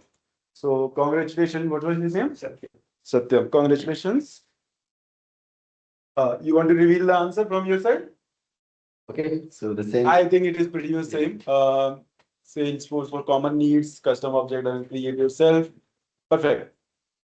Yeah, we can move to the next question. So it's time for first floor. Yeah, it's time for first floor conference room. So whoever want to give answer, you guys need to choose. How is API name different from a label in Salesforce? This one, if you guys like, gave attention while creating the object and field, you should know this. We are looking answer from first floor conference room. We are. Okay, go ahead. Who want to give the answer? Yeah, your name?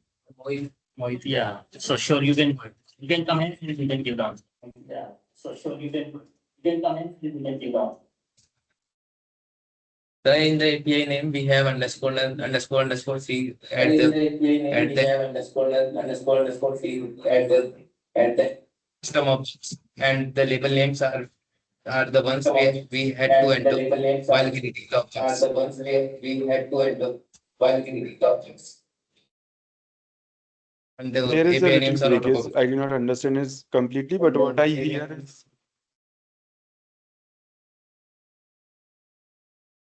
What I heard is we can use, we need to use Rahul. Yeah. Yeah. I did not hear the answer completely. So if you want to repeat the answer, or you can pick who is giving the right answer. And then in the last, Yes. we will see what is the right answer. Okay. Yes. So let me mute my phone. Okay. So let me mute my phone.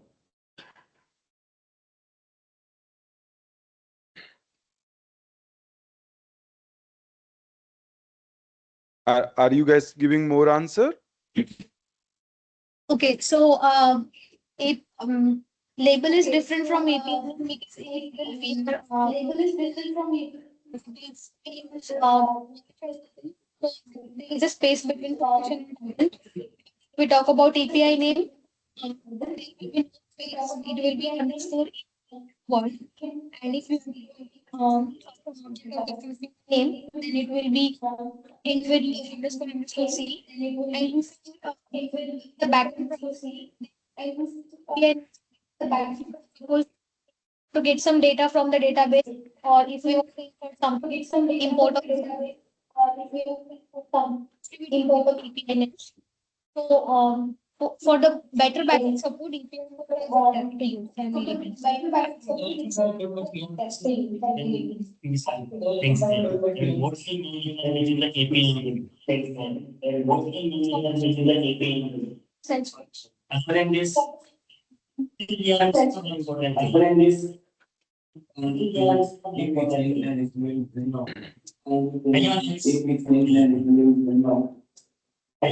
API name is a unique for each and every field or object. So there is a important thing.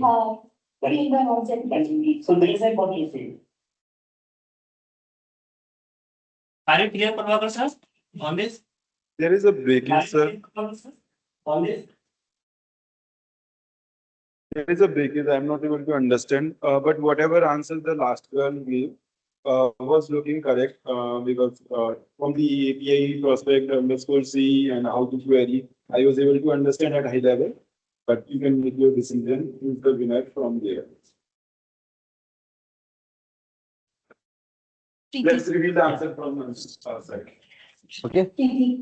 So the label is displayed. So the label is displayed, name shown to users, and the API name is the fixed and unique identifier for the system and the Salesforce. So this is the important Rahul thing sir, that you can the decide who was the winner from your side.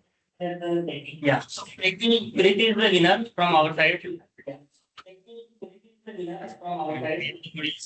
Yeah. Okay. You can. Sorry, what was the name? Preeti.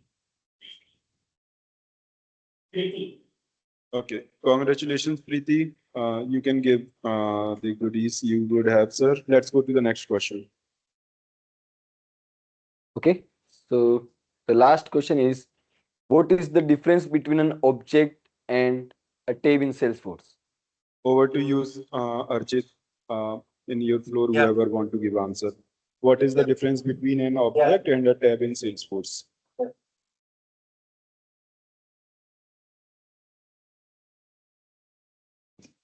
Sir, here one of candidate want to answer this question. Sir, here one of candidate want to answer this question. Nobody want to answer this question? Sir, here. Between object and tab? We'll come. We'll come back. Looks like basement is quite exciting, especially Raghav.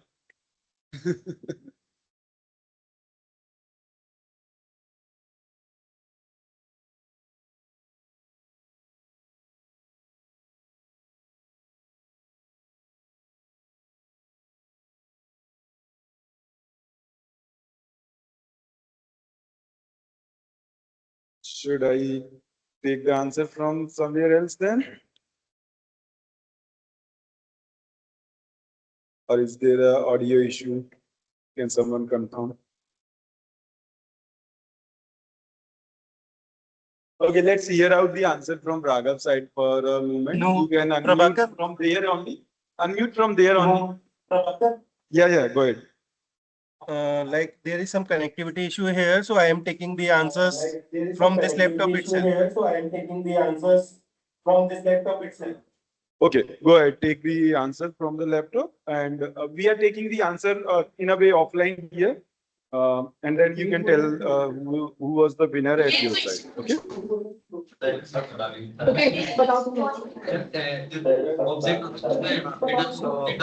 Hi. So in object, like while creating an application, the tabs were placed in the UI, and for the object, like we create the fields in the object to store the data, and for tabs, like while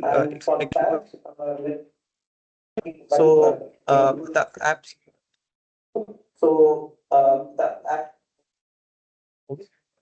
So in like when we create the object, so we create a field to store the data, and for the tab, like for like tab is in the UI. So while creating the application, when we click the tab, so then we will go to the records, and then we will the data. So tab is on the UI, and the object is basically on the like backside. In UI, the tab is visible in the UI, and the object.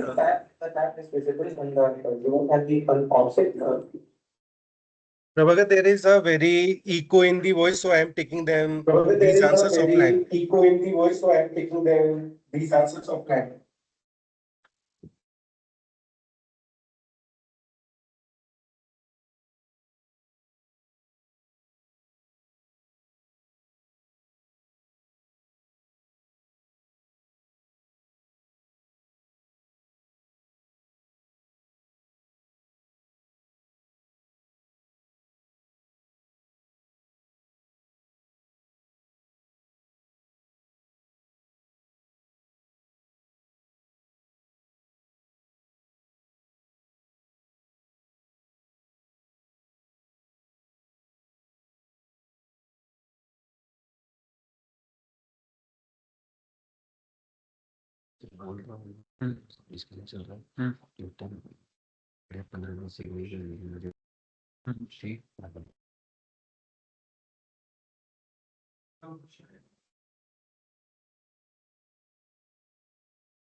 Yes. Okay. So the object is where the data is actually stored, and the tab just a link used to open and view the object. Like we can using the tab, we can easily go on the tab and see the old records. Okay. So the quiz time is over. Now One thing I want to add related to object and tab. Um, so so basically, object is where the actual data is stored, where the you create the fields. Object is directly equal to the table, whatever you are going to create. Tab is nothing, just since you are mostly from college pass out, a pointer. You know what is pointer? It is just a small memory reference to something. So tab में अपन क्या करने वाले हैं, वो उसको बस pointer करेगा किसको, जो ऑब्जेक्ट है, so that we can define कि किस यूजर को दिखना चाहिए, किसको नहीं दिखना चाहिए. भाई डेटाबेस में तो that all objects are there, but which one to show which user, that is managed through tab, और वो जो पॉइंटर दिया जाता है that is given through the tab. So make sure tab का ऐसा कोई बहुत ज्यादा ना मेमोरी है, ना उस पर कुछ ज्यादा कस्टम करने वाले हो. All it is just a reference to the object. Okay, so make sure of that.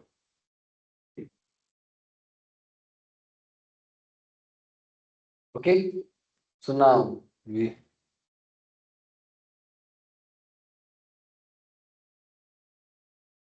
Guys, do we link with a post make sure to mention that bot and agentic talks as well. Like the in session post between session, we have extra goodies for them at the end. So make sure to post what is your experience, what you are going through, that all of the community knows what is going on. Okay. So before moving further, we are already at 1:15. What do we want to do? Do we want to take a break, or can we continue for, let's say, half an hour and then take a break? Take a break right away? Have a Kit Kat break. Okay, just few more minutes. We'll complete this slide, and in between, can you check if the refreshment is ready, so that when you are taking break, let's take a half an hour of break before continuing further, and let's see the arrangement for the refreshment is ready. Okay. I know a couple of people might be starting feeling sleepy, so it will be a good. But let's complete the types of relationship in Salesforce. So we understand, because we know what is object, we know what is tab, and we know what are the fields, right? We have created, how many objects we have created so far? Someone give me the answer? Hello, sir. Welcome. Please. How many objects we have created? Two? Yes. Okay. And if they both object need to interact with each other, right? How are we going to do? That relationship is defined using two things, primary, lookup, and master detail. Please continue. Okay. So in the Salesforce, we have two types of relationship. The first one is lookup, and the second one is master detail. So in the lookup, the child records are not tightly coupled with their parent, and in the master detail, the child records are tightly coupled with their parent. In example, let's suppose we are creating 4 child records for a single parent record. Okay, when in the lookup relationship, if we are deleting the parent record, so they are not deleting the child records and they are not impacting the child records. But in other side, in the master detail, if we are deleting the parent record, so the old related child records are also deleted because they are tightly coupled. And in the master detail relationship, we have more benefits, like the benefit for the roll-up summary and the tightly coupled, and they have no duplicate in the master detail. And the third one is the junction object. Basically, the many-to-many relationships are too hectic to maintain in the database. So Salesforce provides a junction object. So in the junction object, nothing is just an object where we create two master detail relationship or two relationship for one object. And in this one object, we have create, like let's suppose in the job application, we create the first relationship with the position and the second relationship with the candidate. So here the job application working as a junction object for the position and for the candidate. Here, and when we create a master relationship on the junction object, so we can easily roll up our roll up summary fields. There are additional benefits only on the master detail. We are not create any roll up summary on the lookup. Yeah, and here we have dependency like the loosely linked in the lookup relationship, and in the master detail, the child depends on the parent. Like if the parent is deleting, so the related childs are deleted. Link two objects many to many, like the two objects links in the single object. This is the junction object. And deleting the parent, like we have already discussed, the child record stays if the parent record is deleting, and the child record is deleted too if we are deleting the parent record. And depends on the relationship type used. Like when we create the relationship in junction object, which type of relationship we are creating. If we are creating lookup, so the child records stay. And if we are creating master detail, so child records are deleted. And the sharing and security in the lookup relationship, it dependent, and in the child master relationship, child inherits parent. Like that, if we are creating any field security in the child object for the field, and we are creating the master detail relationship in between these objects, so the in the security are inherited from the parent as well in the master detail relationship. And the fourth one is roll-up summary support. The roll-up summary is not, we are also discuss the roll-up summary in the next part of the session. Roll-up summary support are not supported in the lookup, but supported in master detail. And similarly, in the junction objects, it depends on like which relationship you are created, supported on the master detail side. And the last, used in our app, like we are creating we are creating two more objects, the interview and the job application. And here we do some hands-on on relationship. For the lookup, we create the lookup relationship on interview to job application, and the master detail between job application and position and candidate. Like the job application is working here as a junction object for the position and for the candidate object. Okay, and job application acts as a junction object because we are creating two relationships. Like one, for the one position, the multiple candidates can apply, and for a single candidate applies for the multiple positions. Are we clear with what is lookup and master detail first? Then we'll go on the junction object.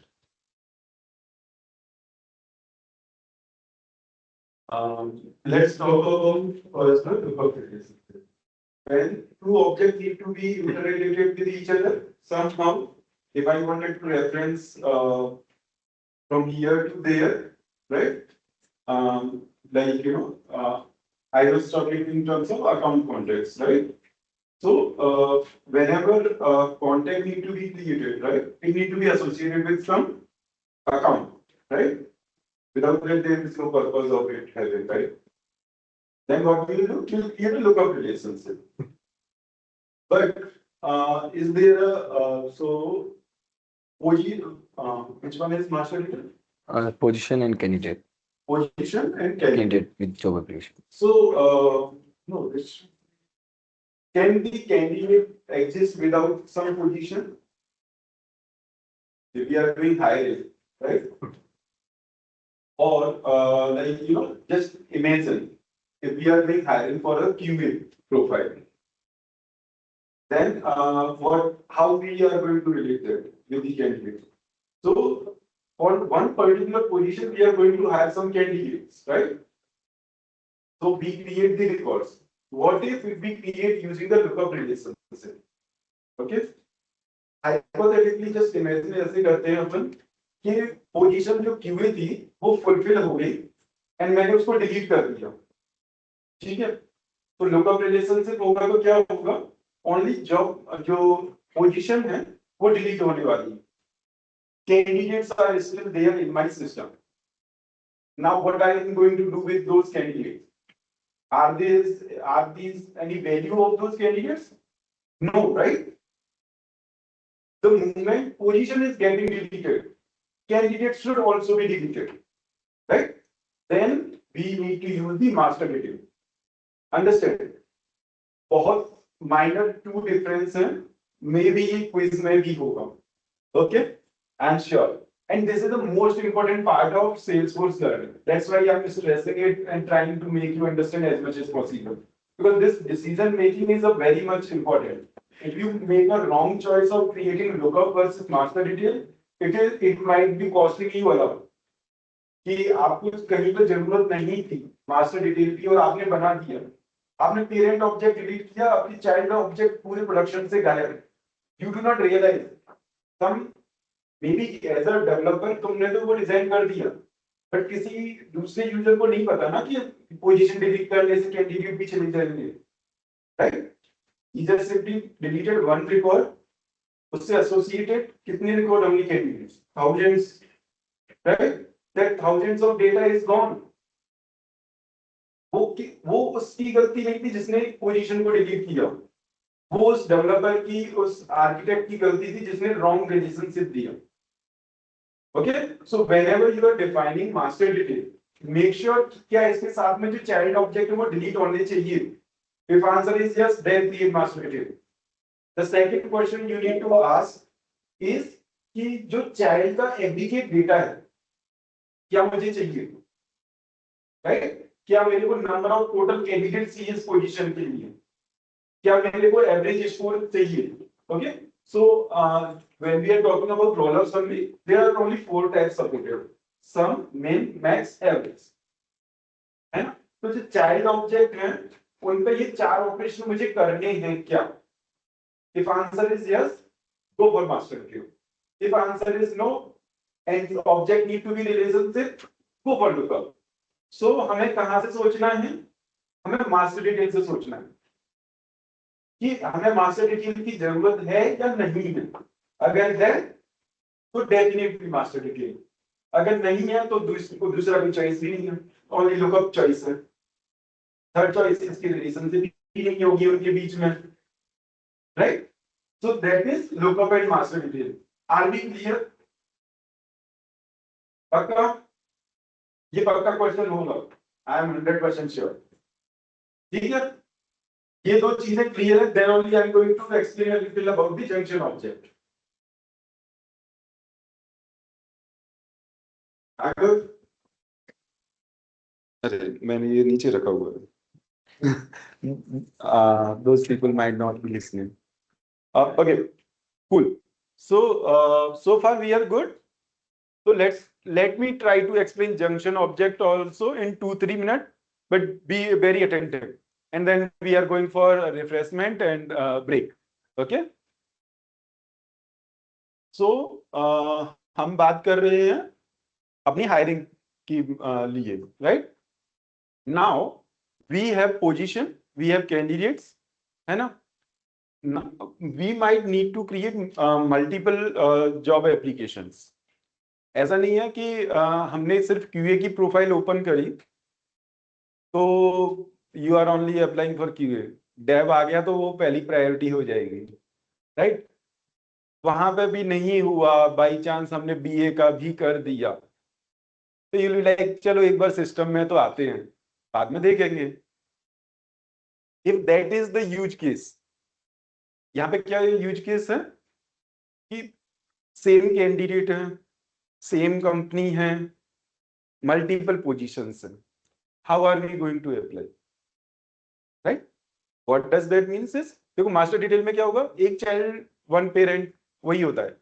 Master detail को आप उससे भी समझ सकते हो, father parent relationship से. यार पापा नहीं थे तो बेटा नहीं था, होगा हाइपोथेटिकली, या मदर नहीं थी तो बेटा नहीं होगा. Why? Because parent is deleted. Now I can go back to the Marvel Studio.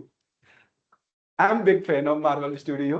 How many people are the Marvel fan here? How many have watched the Spider-Man? Mostly? That's great. I'm really happy to see. There is one important thing happen in Marvel. And in Marvel Studio, I'm biggest fan of Iron Man. I think most of you will be. तो एक part में बड़ा interesting use case हुआ है. I don't know you guys notice that और not. RJD, Iron Man, went to the past, met his father till the time he was not born, and he said one quote. I do not remember that quote right now. The quote was something something related to money and the work. The story is like, his father do not wanted, even though he was a scientist and everything was good, he do not wanted to give money like that. Okay, so RJD, the Iron Man, told to his father, they do not know he is going to be my son in future. He told, without money, without the work, the money is not going to come. If you want to earn money, you have to earn it. Okay, that thing is stuck to his father's head. The same dialogue his father told when RJD was 11 years old. So who said it first? Did the RJD who went in past and said this, or his father said to his son, and that stuck to RJD's mind, and when he went to the past, he said that. So we do not know. We do not know. It could be a 1 hour long discussion, and I have a couple of other such incidents. So we'll not go there, but we are talking about master detail here. So if father is not there, child will not be there, hypothetically. So with that argument, maybe you can say his father said that if father was not there, son won't be there, he can't go back to the future. But whatever. Okay. So master detail considered like, father-child relationship. लोग का भाई भाई कर सकते हैं कि हम भाई भाई हैं मम्मी पापा थे तो दोनों आ गए so in that manner but junction object क्या है we were talking about that one is job application so one candidate can apply to multiple position and तो वो कैसे होगा how are we going to maintain that data we are going to maintain that data using job application object so let's say Krisika applied for QA then उसके लिए हमने एक job application बना दिया कि this one she applied for another position we that new object will be created so this is called many to many relationship है ना जब junction object की बात होगी तो it will be more of many to many relationship क्यों एक candidate multiple positions को अप्लाई कर सकता है एक position can have multiple candidates also right अगर हम लुकअप और मास्टर डिटेल की बात करें तो there is no way to have one to many और मेनी टू मेनी रिलेशनशिप वो वन टू मेनी है one candidate like one father can have multiple children that may not but one children cannot have multiple fathers unfortunately so for those kind of use cases we use the junction object or many to many relationship अगर कोई बोलता है Salesforce में many to many कैसे बनाना है तो let's not get confused वो junction object से बनेगा junction object क्या है वो दो ऑब्जेक्ट हैं उनके बीच में बैठा है उसकी यहाँ पे भी रिलेशनशिप है वहां पे भी रिलेशनशिप है दोनों कनेक्टेड है सो इट टॉक मोर ठीक है thank you guys I really hope to see you all back go and like have water coffee and I think the refreshment we will give you here because we won't be able to manage there so go come back and we'll give you some snacks to have so that you can get some energy. I think one more hour is remaining as part of this session. If someone is having some personal commitment, you can go. But the other part, other side is really interesting for you to learn. Okay? Cool. We are going to distribute the refreshment here. Whoever want to go and take a little walk or coffee and then come back, they are can.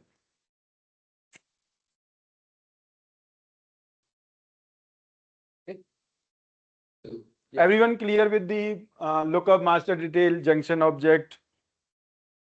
Everyone? कोई conclusion बताना चाहेगा Marvel का? RJ went first, the said that thing to his father first, or his father said to his son, and then he went into the history and said, let it be in the dilemma only. Cool, let's go ahead. So we are going to create the relationship. Ravi, if you are ready. Okay. Let's open the workbook.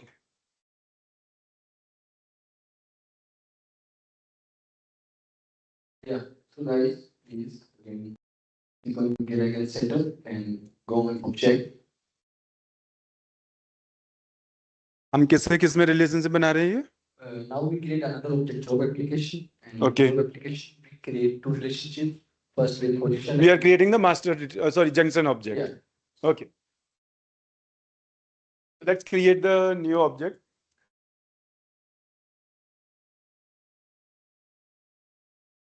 Please open the value, the label name from workbook.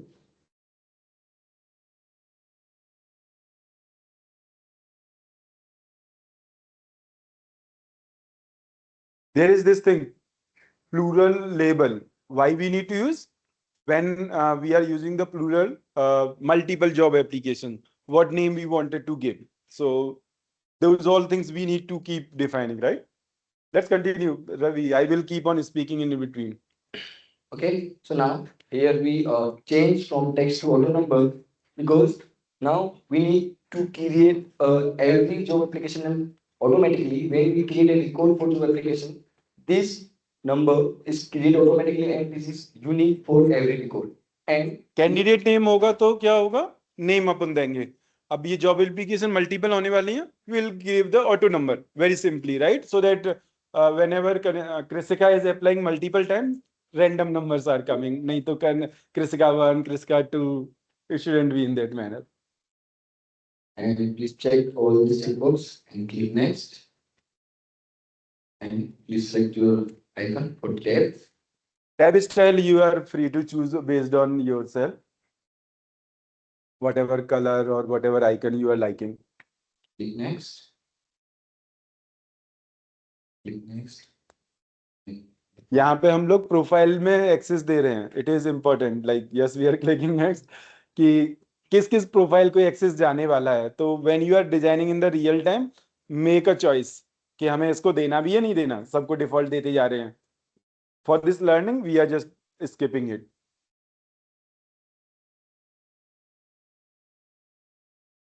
Okay, so now we are created successfully job application object, and in job application object we now start creating a new field. Anyone can guess what field we will be creating? What are the two important field? Junction object है, दो master detail बनाएंगे अपन, है ना? If it is a one master detail one lookup, वो junction object नहीं कहलाएगा, ध्यान रखना. Junction object is only when दो master detail है. कोई भी एक parent delete, पूरी history delete. That is important, right? Job application गया मान लो, sorry, position गया, तो job application should be gone. और मान लो candidate ही delete कर दिया हमने, तो भी हम job application क्या क्या करेंगे, right? Now in the data type option, please select master data relationship, and in above you will also see the lookup relationship as well. When we creating the lookup relationship, so we check lookup relationship. Now we are creating master detail, so please check on marketing master detail relationship and click next.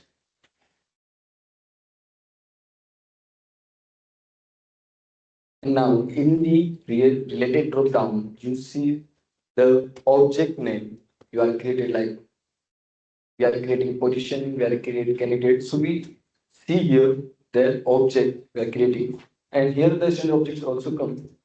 So for the current requirements, we need to select the position object here. Click next.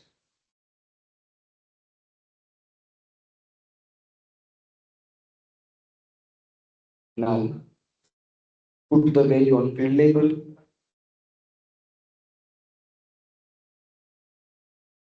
And here make the defaults for remaining configurations. एक और चीज है यहाँ पे, sharing setting. If you see read only read write, जो parent को access है वो चाइल्ड को क्या एक्सेस होना चाहिए, those detail we can define. We are skipping again, but you need to be aware of. Okay. Thanks. And do the same thing for profile, like click next. Click next.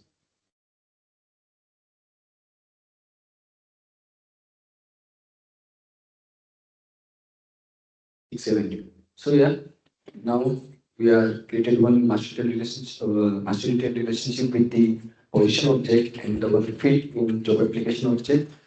Now we are creating another master detail relationship with the candidate object.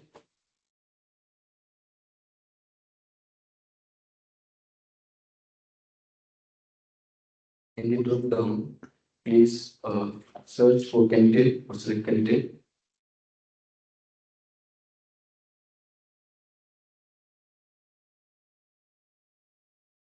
Click next.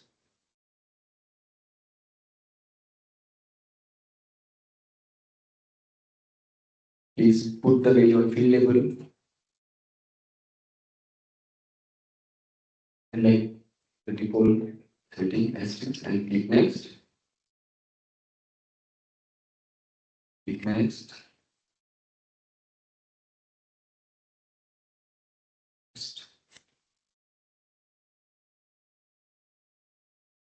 For now, Ravi, can you go on field relationship? No. Very important thing. You see, master detail is grayed out now. Right? You cannot create any more master detail relationship. It is very important. On a one object, there could be only maximum 2 master detail relationship. क्योंकि 3 तिगाड़ा काम बिगाड़ा. Not really, but like then object is going to be confused कि भाई वो कहाँ से manage होने वाला है. Okay, so you cannot create more than 2 master detail relationship on a object. So that is also important aspect कि किसको master detail में लेना है, किसको lookup में लेना है. That decision making is also really important. So now if you need to create a lookup, you can. Lookup is how many allowed? 10? Sorry? 48. Okay, so lookup relationship will allow master detail एक object पे 2 ही होंगे.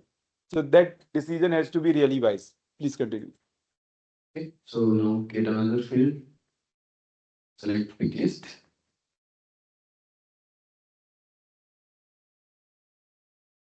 Put the field label, stage.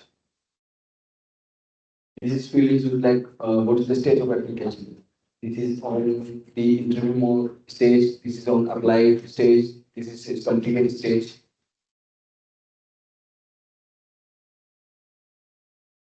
Please make sure you remove your left space from the values.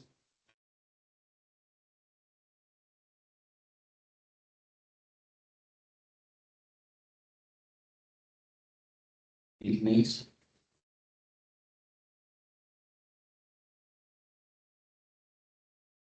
Next.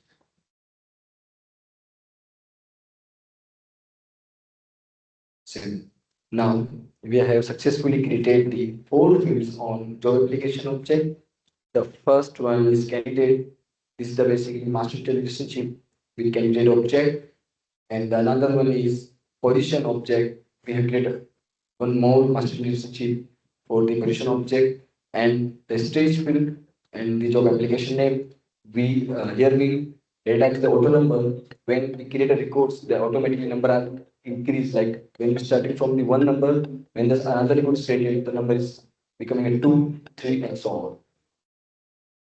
So everybody done this part? So now we are created the new object and the tag. Now it's time to add this tag on our application. So first search App Manager in search box. Click on App Manager and scroll down and go here on your application, the Report Talent Cloud. We created prior Report Talent Cloud, and in the left hand side, click on the arrow and click on Edit. Here you can see the configurations of your applications. So go on the navigation items and here search for job application. Like this is already added because when you selecting this particular tab are add on which application, so you mark as a this application is also, so it is here. So now we have 3 tabs in our dashboard and cloud application.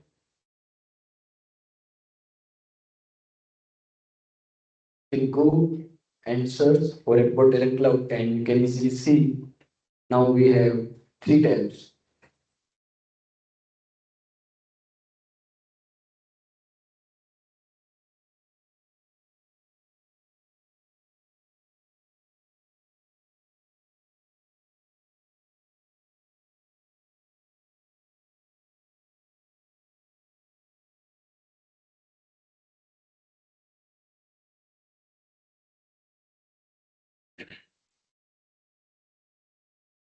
Everybody successfully added this new tab in the application.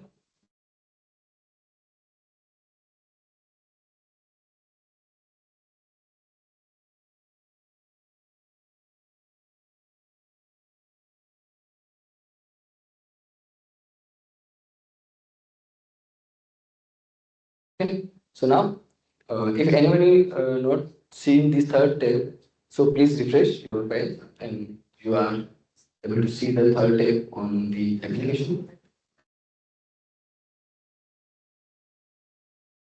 Now It's time to create one more object.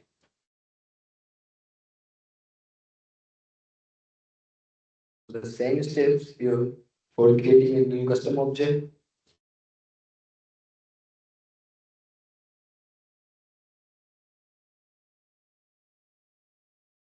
Click on create, click custom object,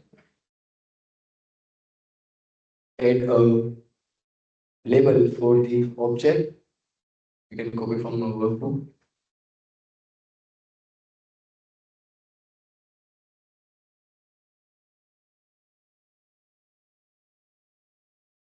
And here we also make this as auto number.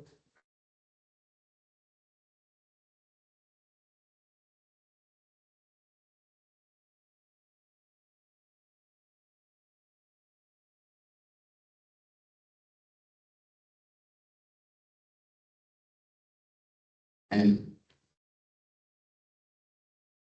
select all checkboxes are seen in your images workbook.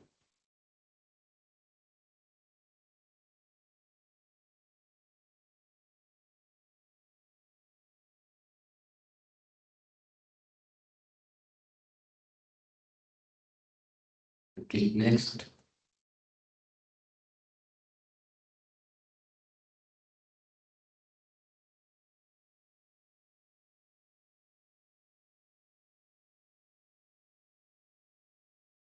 Now select the icon for your tab and then click next. Leave default profile for now. Click next. Okay. So here, can you restore down? Yes. Here you see your report and cloud application here. If I uncheck this box here, so the tag is not added on the application. But if we mark check this checkbox here, so this tag automatically added on our application, the report and cloud. Okay. Click save. Checked. Please check it. Save.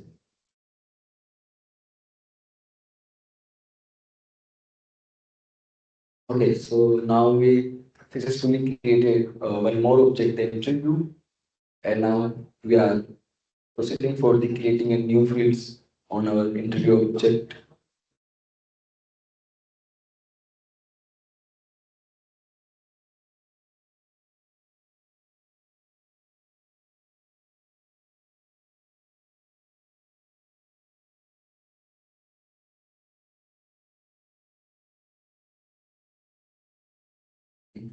So click here.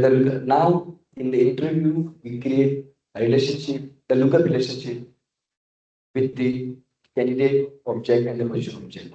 So please click on, please select the lookup relationship here, the data type, and click next. And in the related to, you select the job application. See, this is our junction object we created prior. Click next.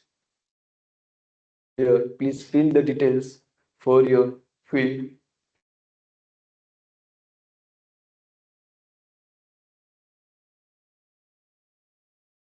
Next. Leave the default profile for now. And click next. Okay, so now we are created successfully the field with the lookup relationship to the job application, and now we are creating another field.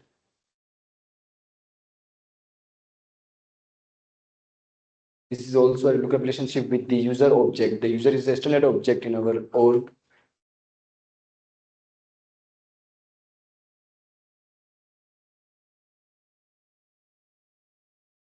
Click next.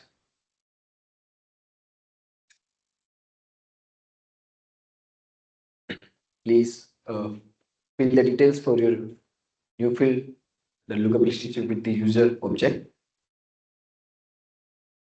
The interviewer, basically, here is the user, is the employee of the board organization, and This is the basically who can take the interview for our candidate. Click next.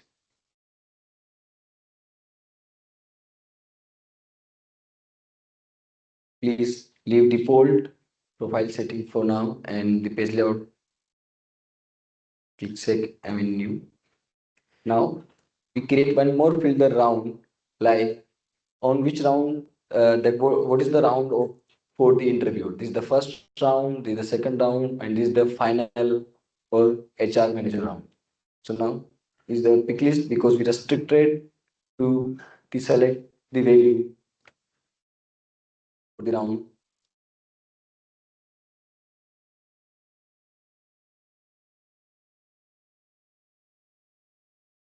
In the pick list value, please make sure you remove the space from the left.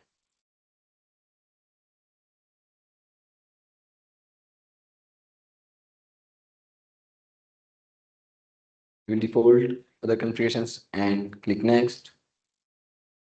And please click save and save new. Okay.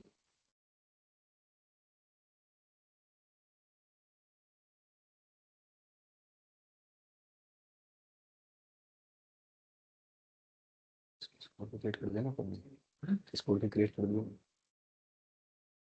इसको create कर दो. Okay, so now we are creating this field, the score field. Basically, this is for the interviewer who take the candidate interview, and at the end he decided some score for the candidate, like okay, I have rated this 6 out of 10.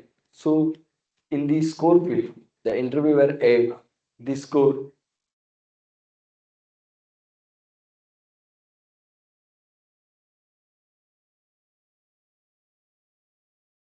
leave the profile setting default as it is and the page layout setting and click save. Now we are created the 5 fields in our interview object. The first is interview number. This is auto number field. Now another one is job application and the interview field. The both are the relationship, the lookup relationship with job application and with interview. And the fourth field is round, and the fifth last one is a score field we created for the interview object. And please go on app launcher and please verify.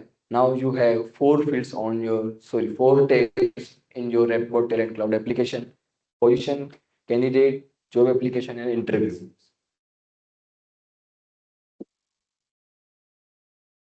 We are on same page. Everybody is done.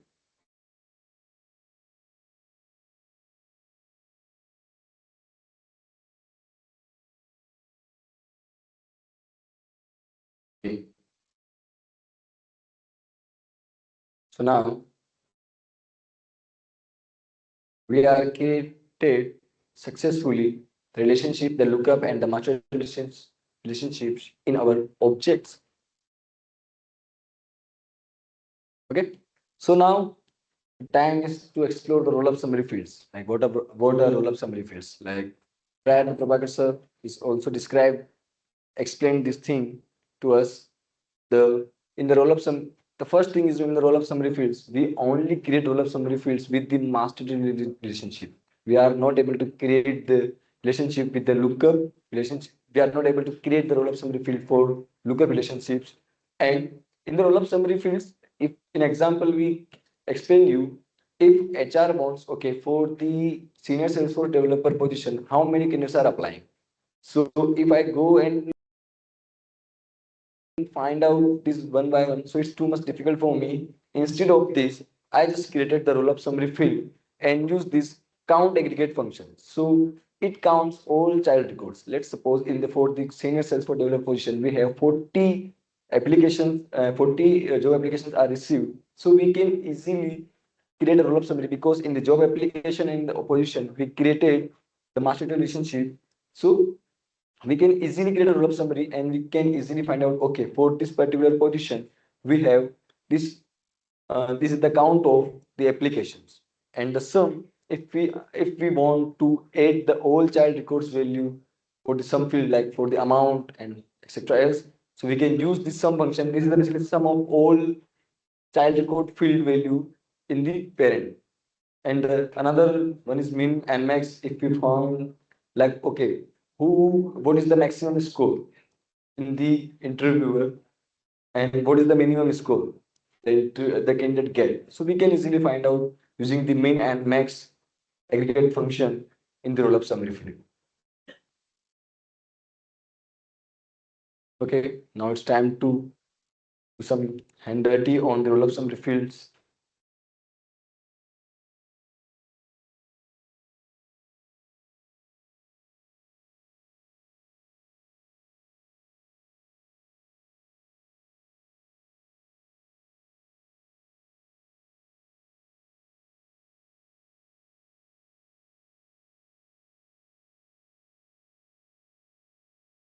Okay, so please, in object manager, search in the left corner, you see a search bar, and you can search for position object. In quick find box, search position, and here you see the position object. Please click on it and go on field and relationship. Now click on new button.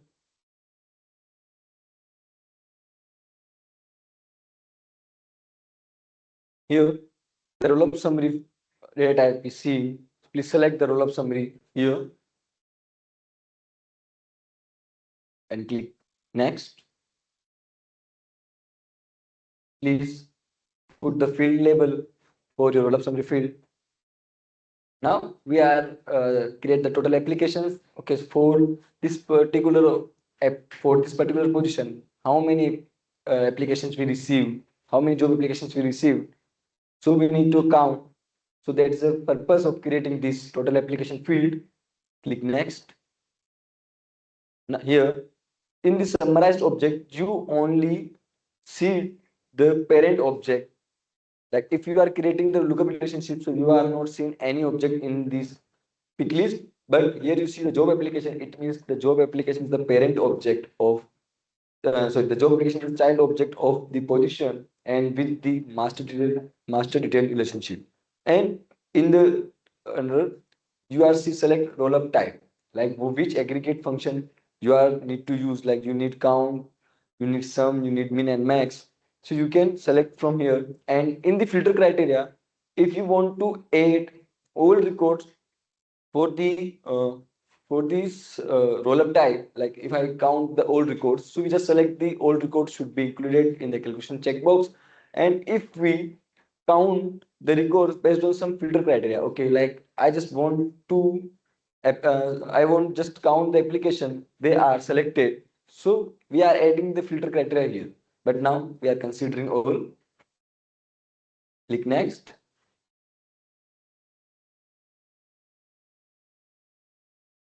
Please leave default for now field level security configuration and leave default page layout. Please click save. Okay, so for the position object, we successfully created one more field, the total application. This is the roll-up summary field.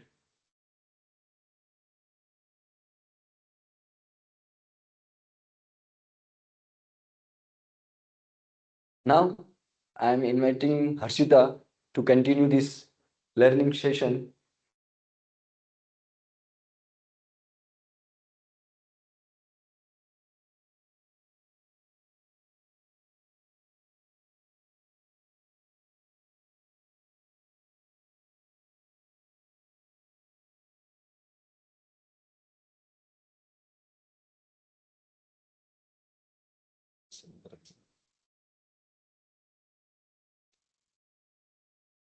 Okay, so far we have covered most of the topics. So we will understand about the formula field and the validation rule. So what is a formula field? So formula field automatically calculates value from other fields. Like it is a read-only field. Like if you create a record and try to edit that field, you will not able to, because it whatever the expression we have defined in that formula field, from that it all calculates the value. So we will see, we will create a is interview completed field on the hands-on. And what is the validation rule? Validation rule is like a gatekeeping. So that users can enter a valid data. Suppose we have a score field and we want that the user can enter between 1 to 10. If user is trying to add a value 100, so that is not we want only just user can enter between 1 to 10. So at the time of record creation, if user try to enter 100, then it will show us some error message on the screen. So that is the use of a validation rule. So let's go on a workbook. We can create a formula field and validation rule. So just go to the object manager and go to the interview object. Just go to the setup and object manager and go to the interview object. Click on the fields and relationship.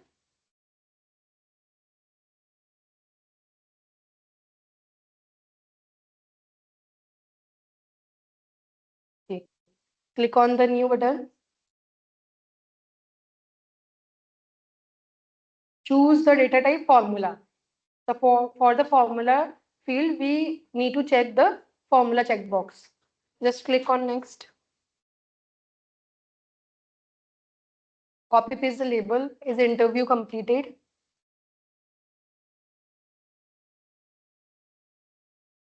So we have a different types of formula return types. So just check the checkbox.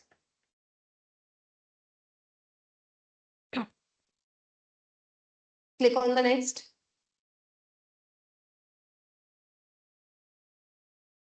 Okay, so now in here we will define an expression. So whatever the expression we will define here, from that it will calculate the value. So click on the advanced formula. On the right side we have a function. So just choose the function not. Search for the not function. Not. Insert the selected function and remove the logical in the bracket. Now again click on the function logical and search for the is blank. Insert. Okay, so just clear out the expression and now click on the insert field. Just look for the score field.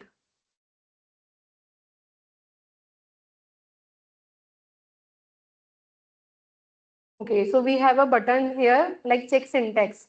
If we need to validate that our whatever the expression we have written here is correct, so we will click on the check syntax and it will show that no syntax error in merge fields or functions. So it validates our expression. So no, we will need to check the checkbox treat blank as blank. We have a blank field handling. We just need to checkbox treat blank field as blank.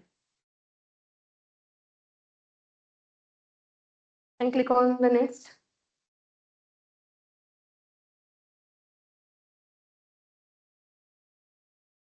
Okay. Set default field and click on the next. Okay. Then click on save.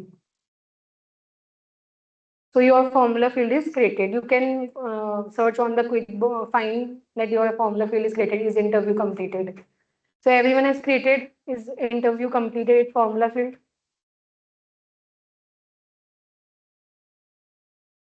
So we can go for a validation rule.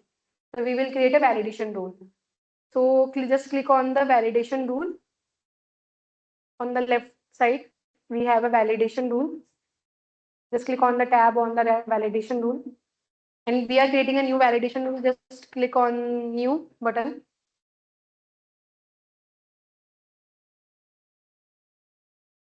Copy the label, validate interview score. Copy the description.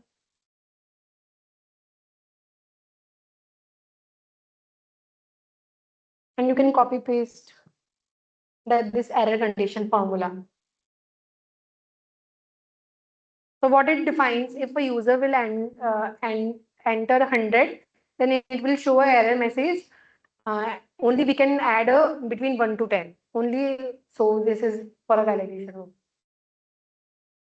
We can click on the check syntax and check whether our formula is correct or not.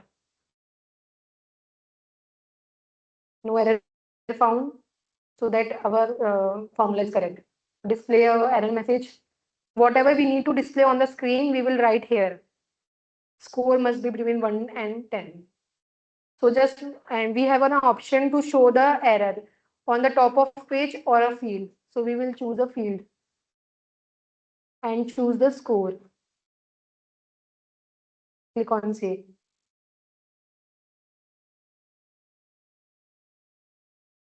Verify that the validation rule is created.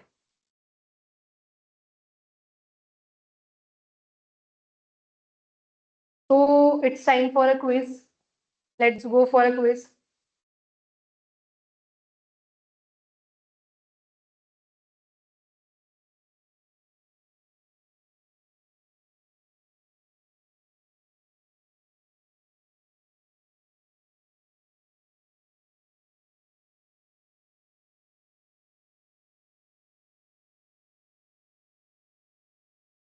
So you're on it.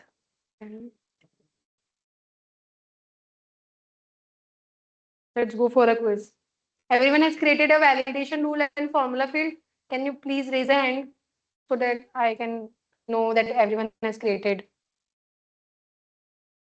You guys.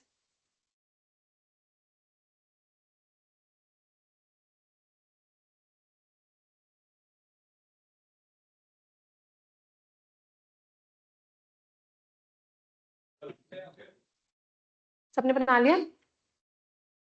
So let's go for a quiz. So what is the key difference between a lookup relationship and master detail relationship?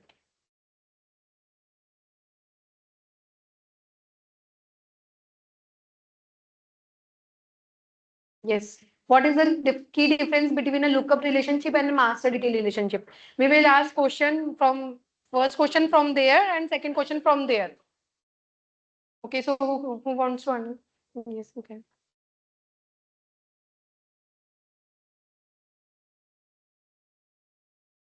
Basic difference between the lookup relationship and the master relationship is that lookup relationship is a loosely coupled relationship and the master detail relationship is a tightly coupled relationship.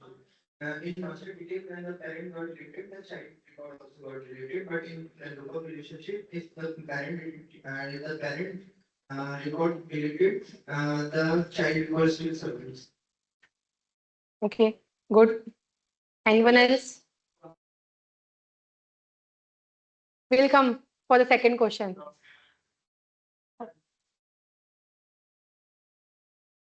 No one? Okay, we will give goodies after the quiz. So we'll go to a second question. You can read the first question answer. We can go for the second question. Okay. So why can a roll-up summary field can be created on position using job application but not the other way around? Anybody wants to answer?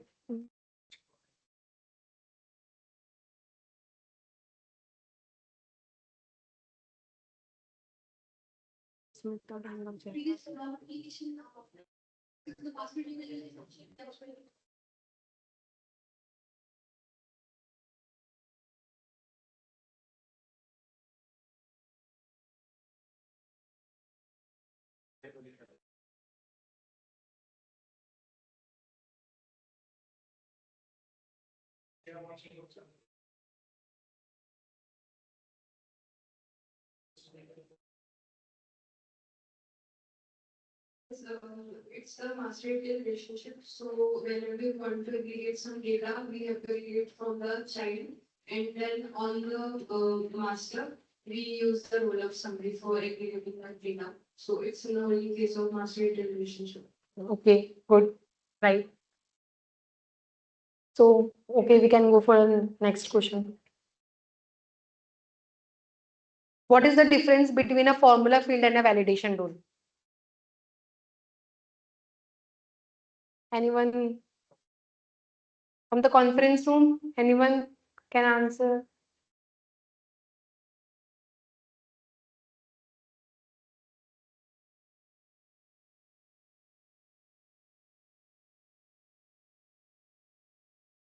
Formula field is where we can give our individual formula like for any field if you want. But validation rule is it is like a restriction on any field. Suppose if we are working without phone number field and but suppose there are 10 numbers, 10 numerables in the number field. So if we add any validation rule, then it will hit if we add any multiple numbers more than 10 numerables. So this can be a validation, but in formula we don't have such validation. We just configure the formula like how we can retrieve the value. But in validation, we have with some rules. We have restricted something for a user perspective. Okay, correct. So, okay, so for the last question, we can go for last question. Why can't a formula field value be edited manually by a user?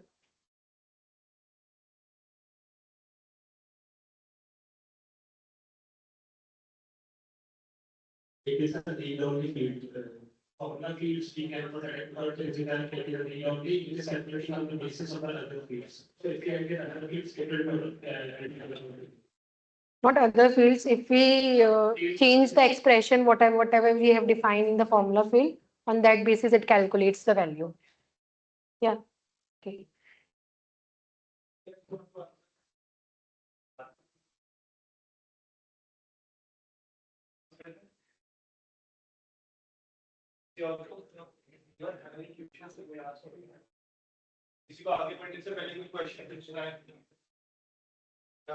Okay, we will go for the next topic.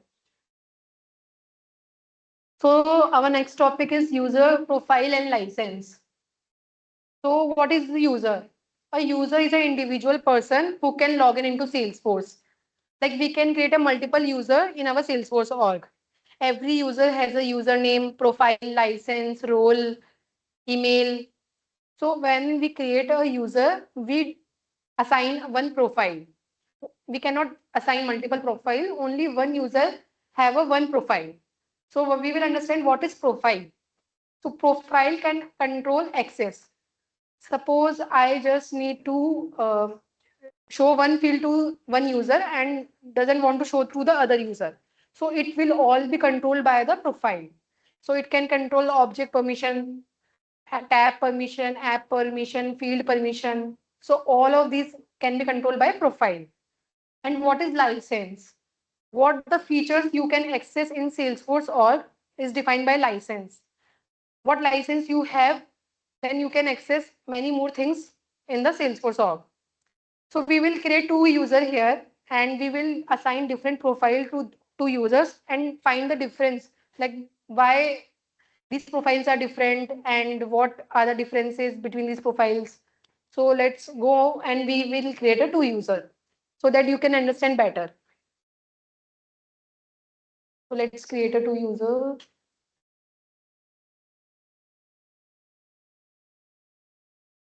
Okay, go to setup, search user in the quick find box.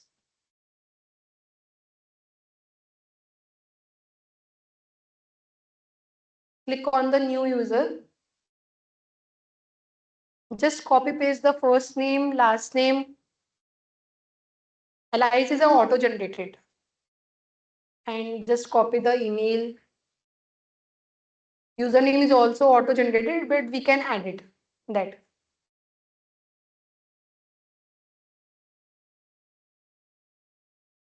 Choose user license Salesforce. In the user license, we are choosing Salesforce and the profile we are assigning a system admin. So we have now for the Mira user, we have assigned the system admin profile. Now click on save. So we have created one Mira wrapped bot user.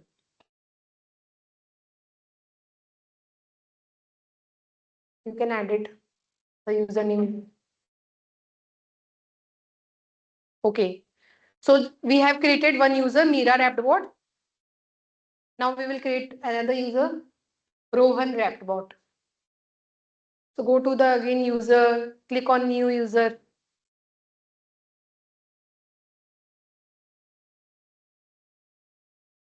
Copy paste the first name and last name. Copy email.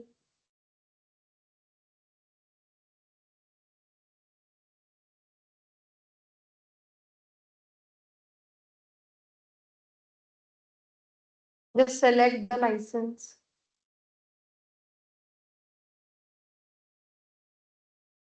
Salesforce.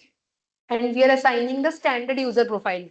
So for the Mira user, we have assigned the system admin profile. And for the Rohan user, we have assigned the standard user profile. So we will now discuss about what user impact these profiles will give. So just click on save.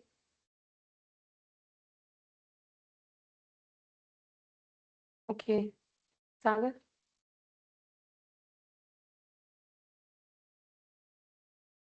Now in the data security topic, we will understand about more deeply in the profiles, permissions, what users can access, what users cannot, how can we give permissions to objects, field, tab, apps.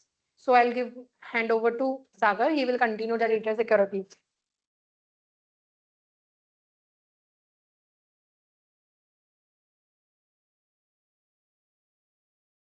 Okay.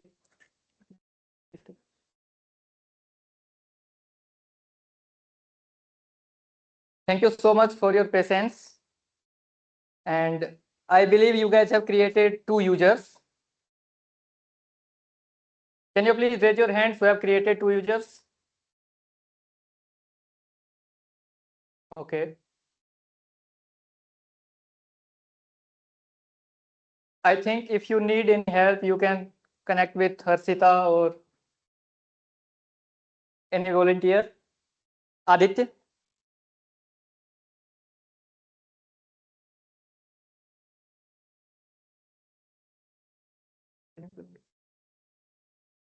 But for who has created the users, one thing I want to ask to everyone. Can someone tell me the difference between authentication and authorization? Anyone?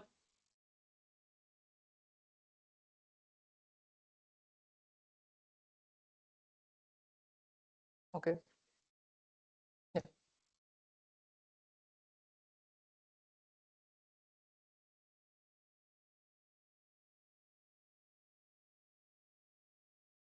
Okay, pretty good.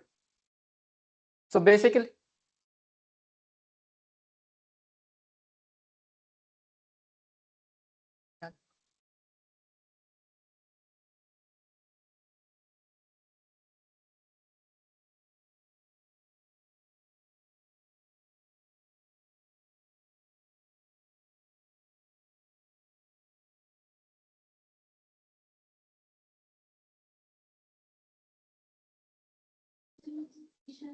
Authentication is that we are validating user's credentials, and authentication is that if that user using those credentials is capable of doing some particular task or what permissions that user have. Is the difference between authorization and authentication? yeah, that's pretty good answer. So basically, let's understand this two term with an example. You all are college students and you all have your college ID card. At the gate, the security guard asks for your ID card, and after verifying your ID card, he lets you enter into the college campus. That's what authentication is, who you are. After verifying, you enter to your college campus, but you are not allowed to visit certain buildings like principal office, or you can not attend certain events. Imagine there is an event happening in your college but you do not have the pass to attend that college. Can you attend that event? No, because you do not have pass. Although you have the ID card to enter into the college campus, but you do not have the pass to attend that event. That's what authorization is. You are not authorized to attend that event. You are authenticated, you are a college student, so you entered your campus, but you are not authorized to attend that event. In order to attend that event, you need a pass. That's what the authorization, like who are you is the authentication, and what you can do is the authorization. In simple terms, we can say that. Here we are going to see the difference between it. Like the first thing which I already explained, who are you is authentication, and what you are allowed to do is authorization. Authentication is done in the real time username, password, and verification codes. And authentication, we will provide using profiles, permission sets, and sharing rules. If you explore Salesforce after it, then you will get to know what sharing rules is, what permission. Actually, we are going to handle the profiles and permission sets in the next slides, but we are not covering sharing rules here. But if you explore, you will get to know that what sharing rule is. Authentication is done at the login time. Once you are authenticated, you logged into your org. And after that, every time you visit a record, you try to open a file, you try to perform any task inside that org. That's what authorization is. Like Rohan logs in with his own credential. If you have created a user, he will log in. It is authentication.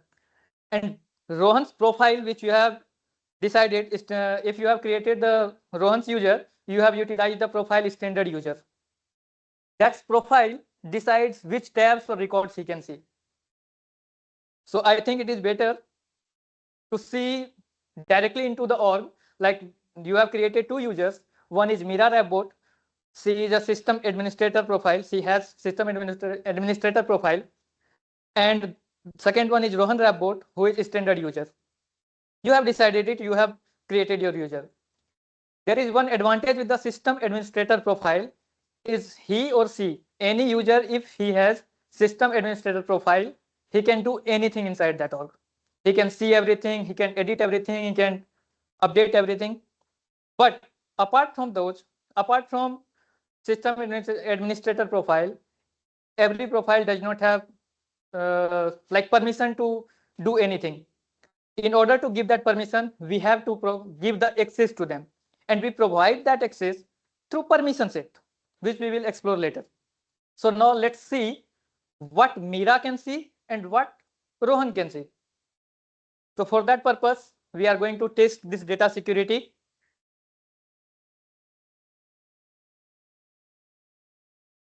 Now, how many of you are able to create the users?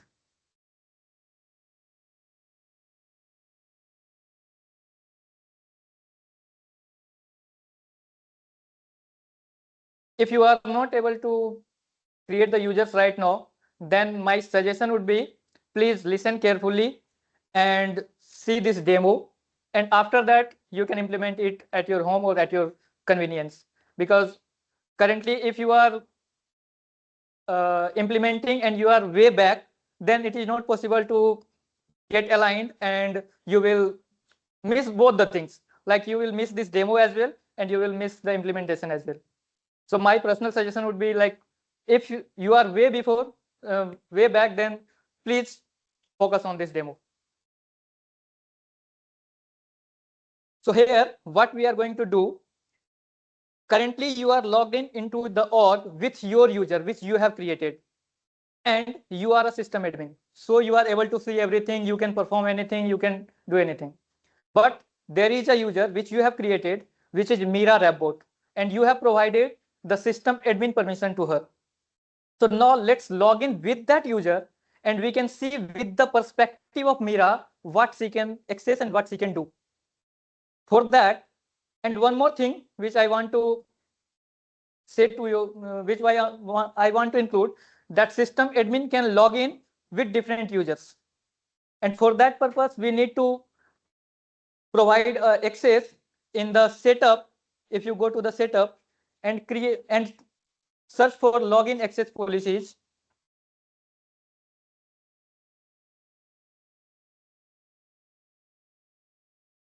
Here you can see that administrator can log in as any user. There is a checkbox. You need to enable it. After enabling it as a system admin, you can log in with the different users. So please enable it and save it.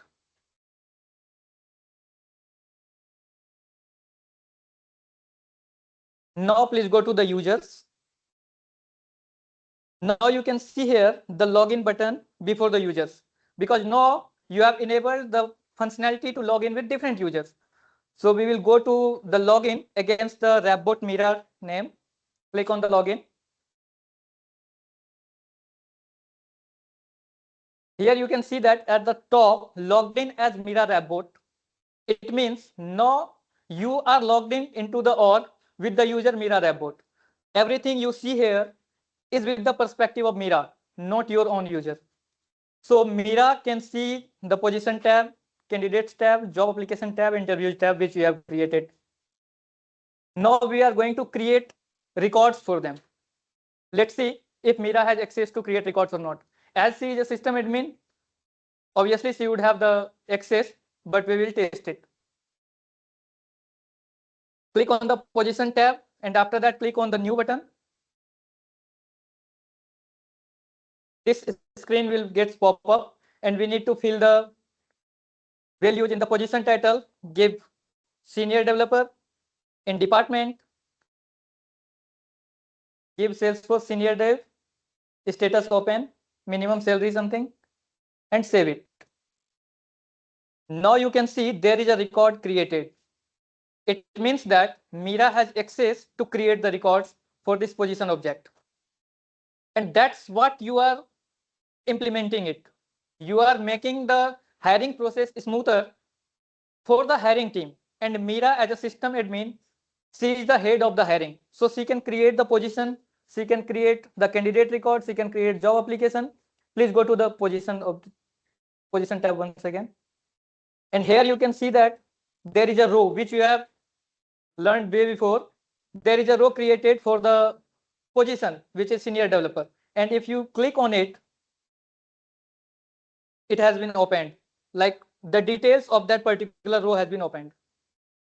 Now we are going to create the record for another object, which is candidates.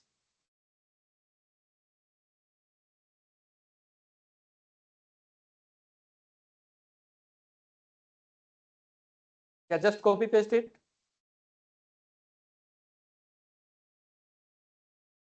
Enter a valid email here so that you will get the email notification later.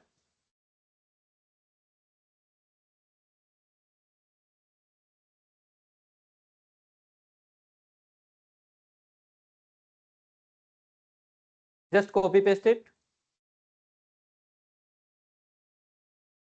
and save it. Create the job application similarly.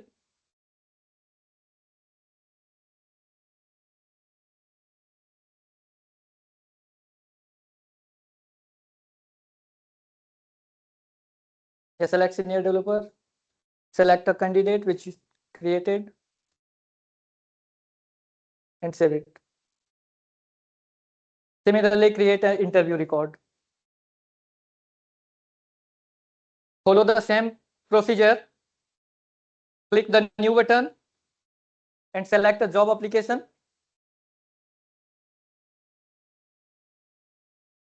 Select the first one.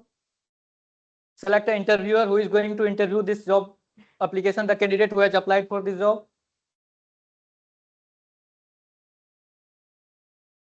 Leave the score blank for now and save it. So you have seen that you are able to create records with the perspective of Mira. That means Mira is able to create the records for all these objects. And you can also see that edit icon button before each field. It means that she can edit this record as well, because she has the permission. She is the system admin.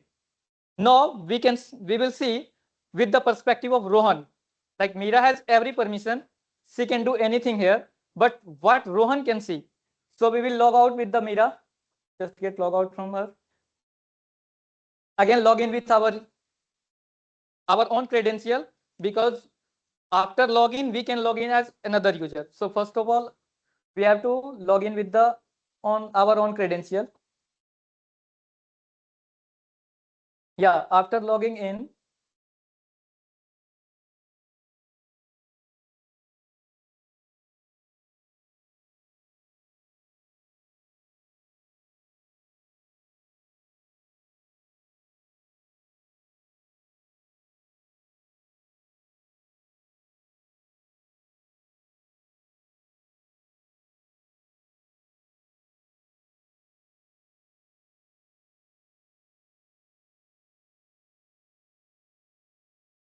now we will follow the same steps here.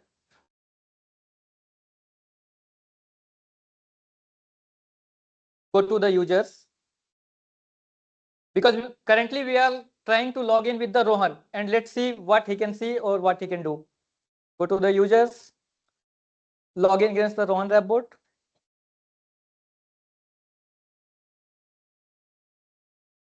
Again, you can see that logged in as Rohan Rapport in the top of the page.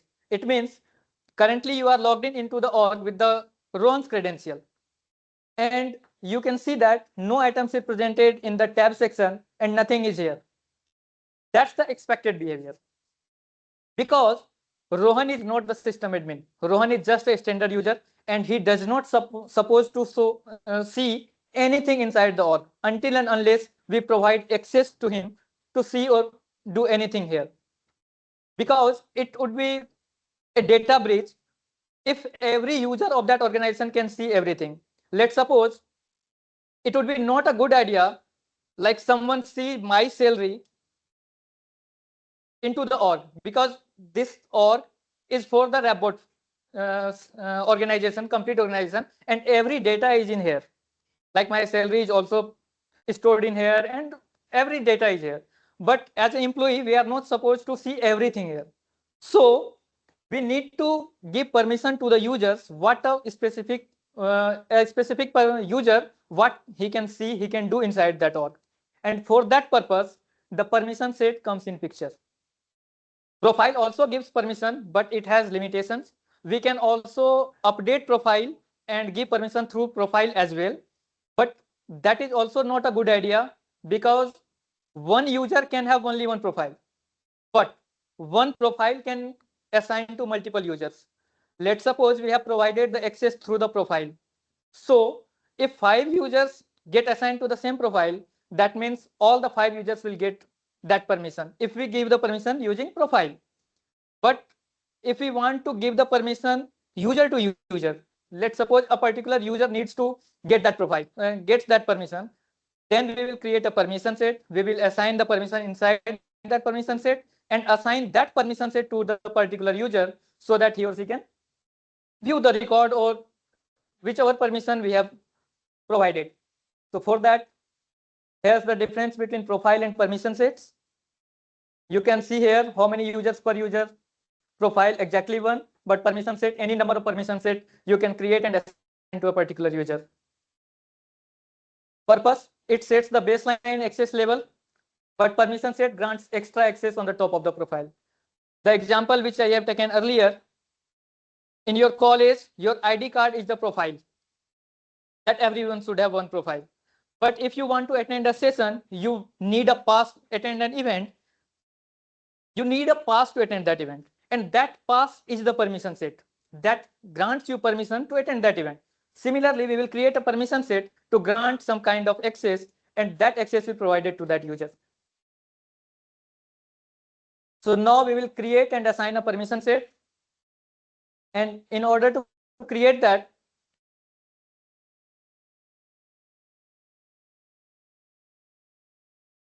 first we have to log out with the Rohan Rapport user, because Rohan cannot create permission set. It would not be a great idea. Like if I can create a permission set and I can assign it to me. So I can give any kind of permissions to me. So only system admin can do. So we have to log out with this user and again log in with the on credential, which you are a system admin.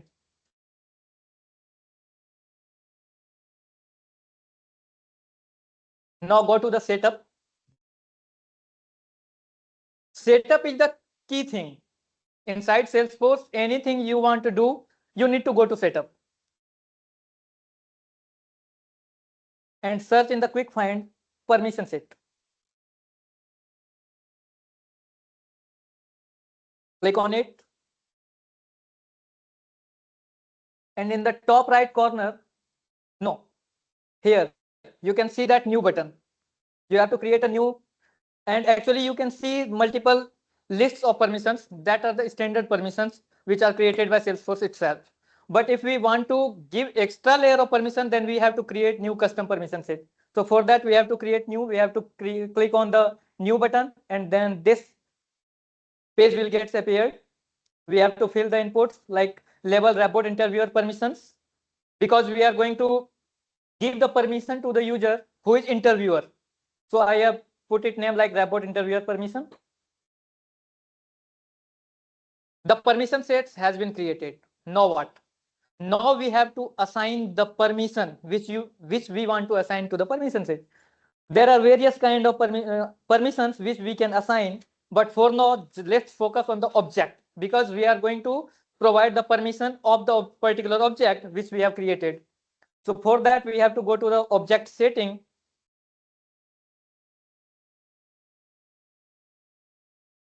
Search for the position.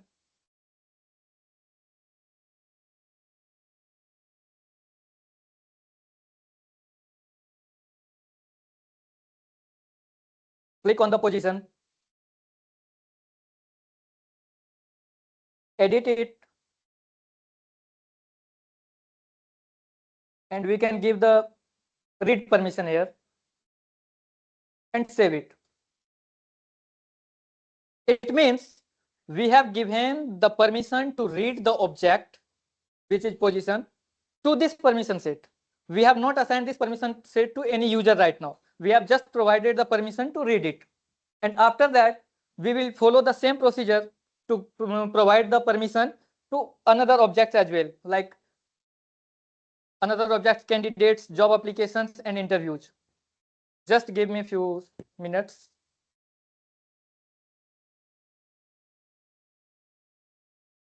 ये किसी का दिखा देंगे read में कर दिया, वो दिख रहा है record.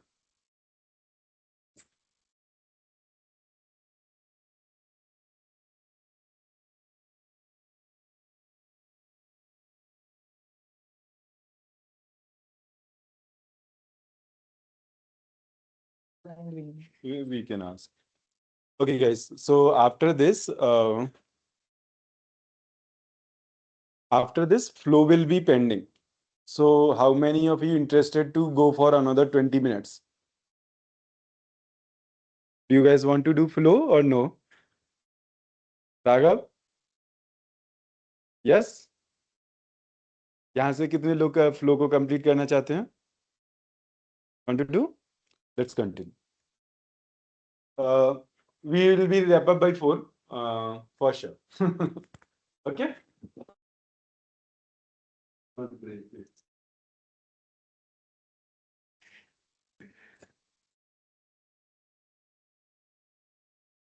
So we will follow the same step for this candidate object, and we will provide the read permission.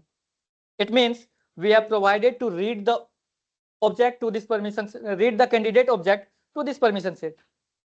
And again, go to object setting. We have created another object, which is job application.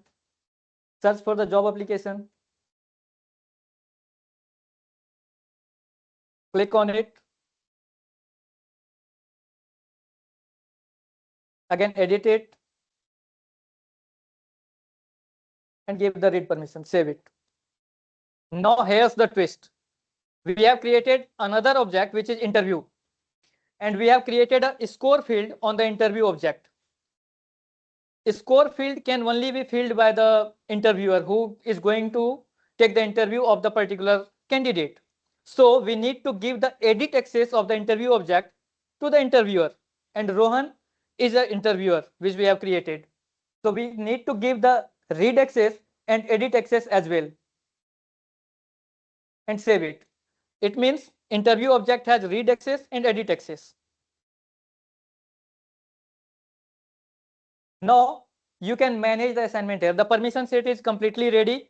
We have provided the read access to 3 objects: position, candidate, and job application, and read and edit access to the interview object. Now the permission sets has been ready, but we need to assign it to the particular user. So for that, we have to click on the edit assignment. If you can go back a little bit. One more time. Go to the permission set. Here you can see that manage assignment button. It is used to provide the assignment, assign the permission set to a particular user. Click on the manage assignment. Here's the list of current assignment to this permission set. There is no user who has been assigned to this permission set. So we will add new assignment.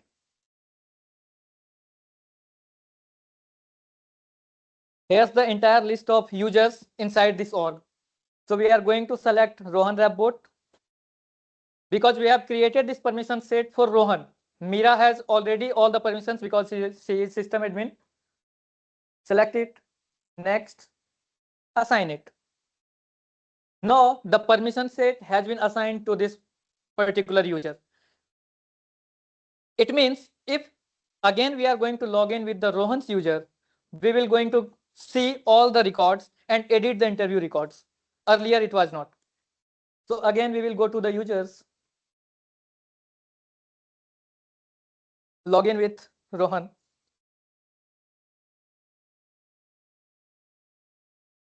Now you can see here the position, candidates, job application, and interviews. All the tabs are visible to Rohan because we have provided the permission to read these objects. And if you can go to this list view drop down and select all, you can see that record as well.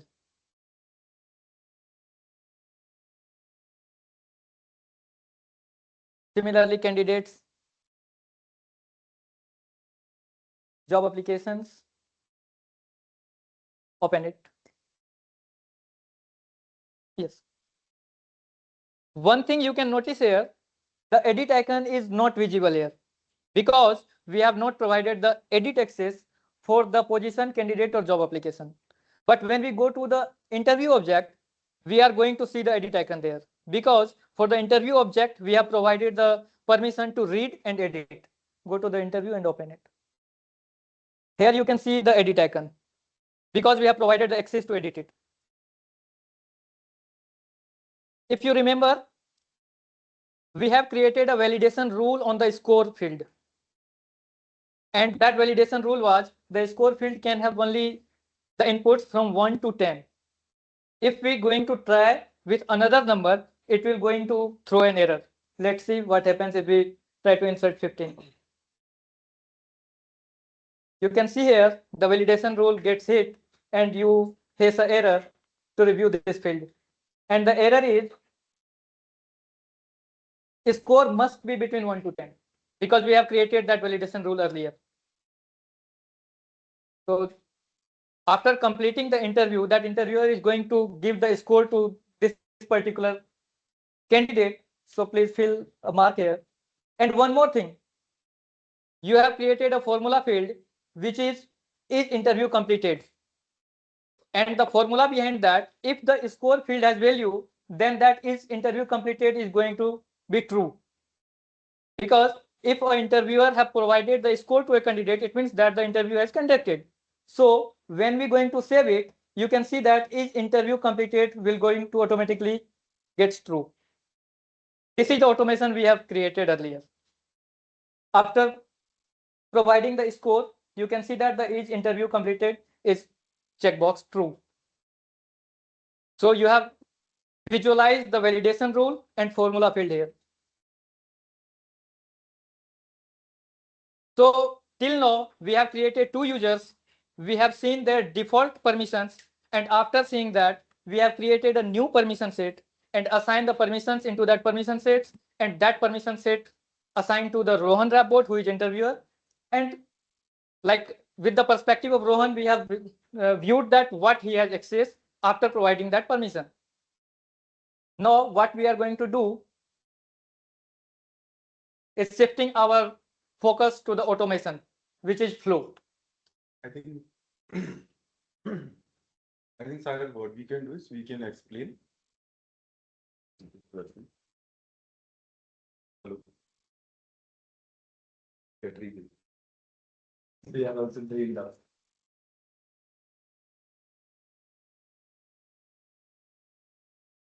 No one is working. I think, hello, hello. सही में कौन का black magic कर रहा है यहाँ पे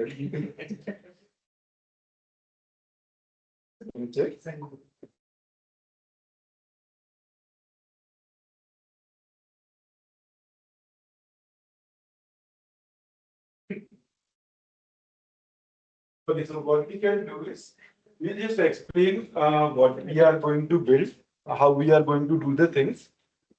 The build part we will leave up to them, so they can go home. कुछ homework भी होना चाहिए. So we will leave to them, but let's explain so that they understand कि हम क्या करने वाले हैं, and the build they can go back home and they can complete. Okay? Yes.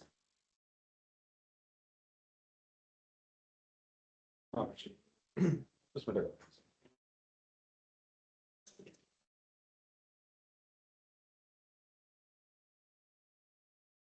So, after hearing the term flow, the first thing come in mind, what is this flow? So basically, the flow is a Salesforce no-code automation tool for building business processes. Let's imagine you have to create a form for the candidates, like for the job application, you have to create a form. Ideally, you will try to write code and HTML, CSS and implement it.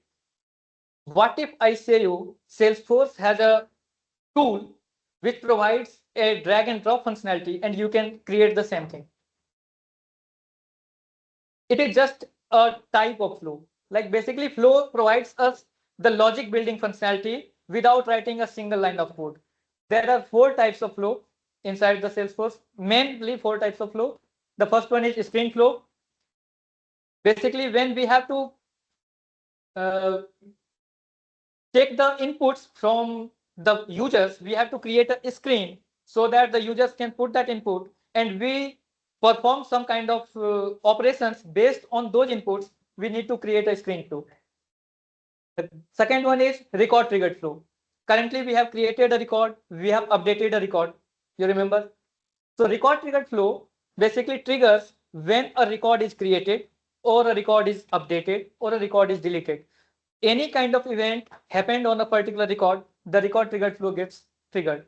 And after triggering that, we will put the logic, what we are going to implement inside that all. We will go to in the next slides, how we can create it. But after that, we will put our logic there and it will work. The third one is scheduled flow. Let's imagine we have to do something every week, every hour, or on a particular time. We have to perform some task. We need to create a scheduled flow. If we have put our logic inside that flow and we have scheduled it for a time, if we want to run it, let's suppose every week, then we have scheduled it for every week and it will automatically get run in the backend every week. If we want to schedule it for, let's suppose to run in the next 1 hour, we can schedule it and it will automatically get triggered after 1 hour. The last one is auto launch flow. When we want to utilize a flow within another flow, we create auto launch flow. Basically, auto launch flow does not get triggered automatically. We need to call it. Like, let's imagine there is a flow which is working, and inside that flow, we want to perform some kind of action which is written already inside another flow, which is auto launch flow. We can call that auto launch flow inside the main flow. So that type of task is performed within the auto launch flow. So majorly there are these 4 types of flows. And here we are going to create a simple record triggered flow so that if the HR manager, which is Mira Rapport, going to change the status of a job application from applied to hired, the candidate automatically gets the email that you are hired in this organization. This is the automation we are going to perform. Let's see how we can create a record triggered flow.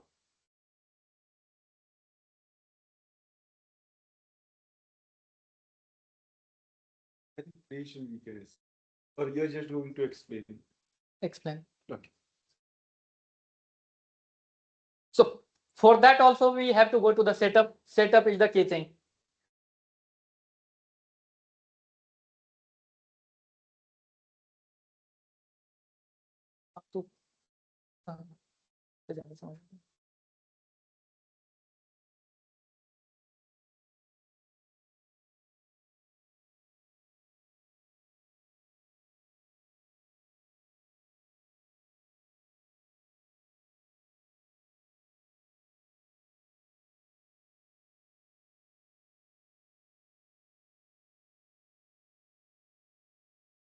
Go to setup and search for the flows.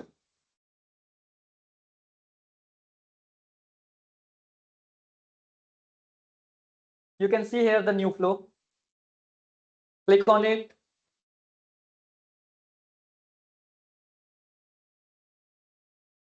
And here you have to select which kind of flow you are going to create. Here you can see that record triggered flow.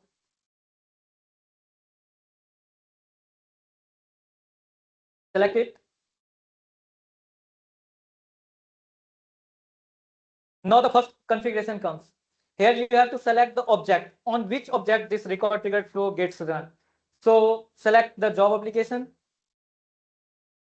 because the job application has the field status and it is currently applied, and when we change it applied to the higher, then it will get triggered. A record is updated, change it to updated, because here we have to configure when the trigger will run. So there are 4 options: a record is created, a record is updated, a record is created or updated, a record is deleted. It means if we select the first one, it will only get triggered when a record is created. Second one will only get triggered when a particular record is updated.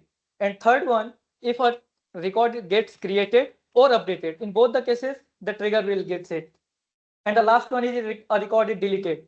When a record gets deleted, then also it will get, if we select that, this flow is going to trigger at that time. After that, we have to select the entry condition. Like if we have updated a record, this flow gets called. But we have to set an entry condition, and if that entry condition matches, then only the flow is going to execute the next step. So we are going to select if stage equals to hired, then only this flow gets triggered. After that, after entering to this flow, we need to configure our logic. Like after this, what we are going to do? We are going to send an email to the candidate. So we have to click on this plus icon and here search for the send email. There are multiple options here. You can explore it later. Select the send email action. And here's the configuration for the send email.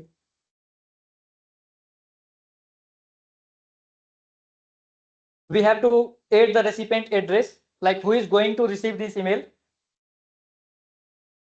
First, we have to give the label and API name, which we have provided earlier as well, because everything in the Salesforce you're going to create, you have to give the label and the API name. After that, we have to configure the recipient address, who is going to receive this email. So who is going to receive this email? The candidate who has applied to that job application. So here you can search for the record which will say the triggering record. Triggering record is job application, because we are creating this on the job application. There is candidate field, and inside that candidate field, you can select the email. Here you can see the triggering job application. Click on it, click on this candidate, and click on the candidate email. Yes.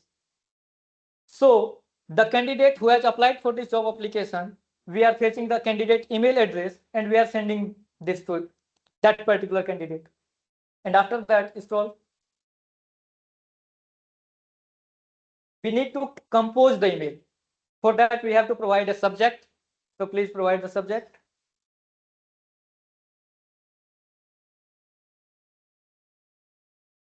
And we have to provide the body to the email.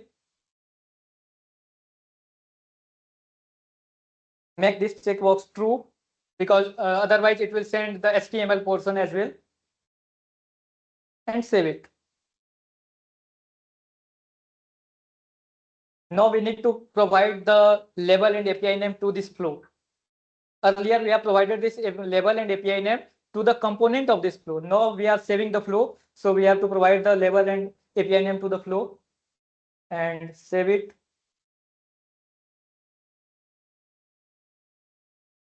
Now the flow is saved, but still it is not activated, because there can be multiple flows in your org, and after sometimes you want to activate it or not activate it. So it's up to you. So we have to activate it in order to get triggered. So kindly activate it.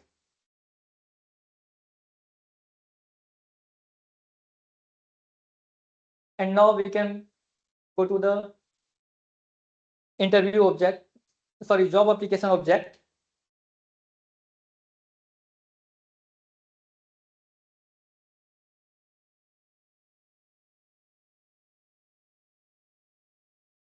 Open the particular record.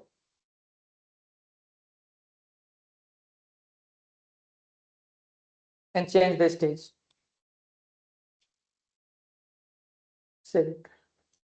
What happens is, as this record has been updated, the flow gets triggered in the backend, and whatever the logic we have implemented inside that flow, that logic has been implemented. So now, ideally, this candidate got the email from the Rapport Technologies that he is hired. Sometimes it takes time to receive the email, so I guess it is taking time. So in the meantime, we can share our screenshot which we have taken earlier. Can you please full screen on?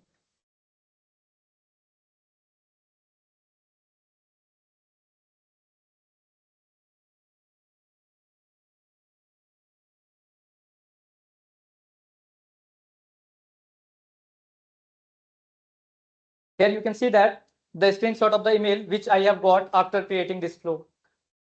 So if you implement this inside the org, you will definitely receive an email, and it is not actually an email for the hiring from the Rapport Technology. It is just for the testing purpose. So you will receive an email, and it is the proof that your flow has been activated. It is working fine. So do not send the email like we got hired and come to HR. That we got hired in the email. You'll get the email for sure if you have implemented right. If you have not implemented right, connect to us. We'll make sure to help you that your email is working. Okay. That's quiz time. Yeah, final quiz. Finally. Let's go ahead. So it's time for a final quiz. Everyone excited for the quiz? Are you excited? Hello. Okay. I don't think so. Okay. Not excited? No problem. We can save our some goodies. So I think from that conference room also people can come out now and maybe can stand. Raghav? I think those people can come and stand here. So we are not struggling with that part. Anything left? Just quiz, right? Cool. Finally, we are binding up, guys.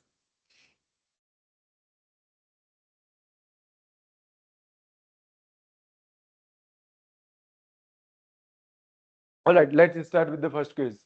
What do you understand by permission set? Okay, we'll give chance to you, Krisika, this time for sure, but later. Can someone help? Let's ask next to Krisika, what is that person? Huh? Acha.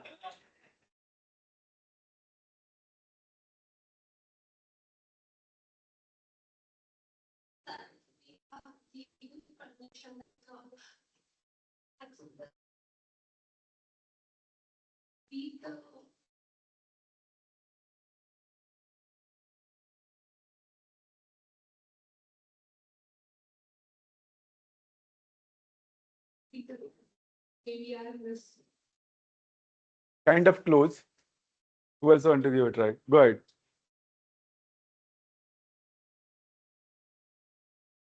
Speak. We can give the extra permission to object like object settings and extra permissions. Sudhanshu को बुला रही है Permissions also. जाके ऊपर बैठ गया चलो तो कौन बताने को भेज दो बताइए अगर आपको कर राघव लैपटॉप वगैरह रखा रहने दे वैसे ही बुला ले दे आर काइंड ऑफ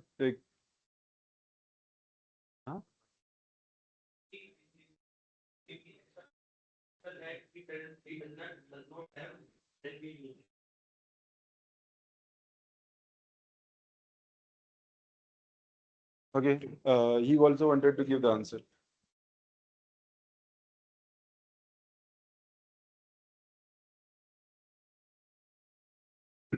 कहाँ पे है बच्चा? Used to give the extra.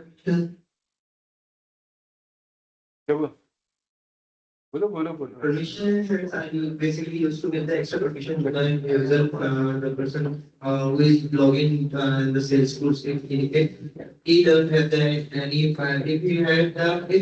we want to give the permissions to that particular user, then by the help of the permission sets, we can give the extra permission to that user, so that he got the extra permission set what we want, by which permission sets we can assign. okay Kristika go ahead For standard user, so he was having very baseline level of access towards tabs or permissions that tabs were not visible. So via permission set, he actually get the additional permissions on top of that by enabling that particular permission. So here what permission set is. perfect let's reveal the answer yes you can put the laptop just keep your laptop nobody will take away don't worry yeah we have CCTV cameras everything is recorded yeah go ahead a permission set grant extra access on top of user profile without changing the profile itself who's the winner according to you guys इसका तो बोलिए मेरे को ही दे दो okay Raghav मुझे चाहिए I think what we got this one cool what's your name sorry Vinayak congratulations Krishika that's for you welcome let's go for the next question can a user have more than one profile wow मैं इसके लिए कोई goodies नहीं दे रहा कोई answer कर सकता है पीछे वालों में से हाँ wrong answer only पता है मेरी आंसर नहीं है हाँ कौन आंसर देने वाला है फटाफट से बताओ anyone want to give a try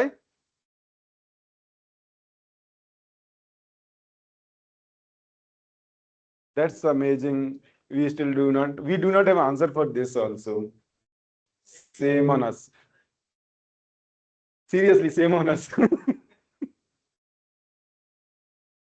हाँ कितनी प्रोफाइल दे सकते हैं बताओ 4 5 11 मल्टीपल या मतलब कितना मल्टीपल वही था question guess like yeah we'll ask we want to ask the others इस रो में भी पूछ ही लो कुछ लोग सो रही है शायद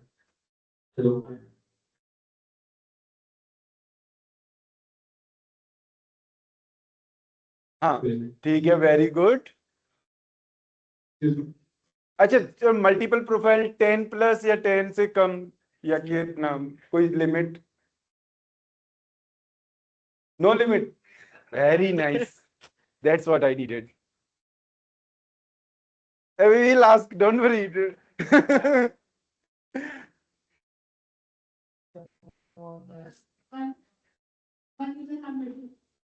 Wonderful. 10 plus or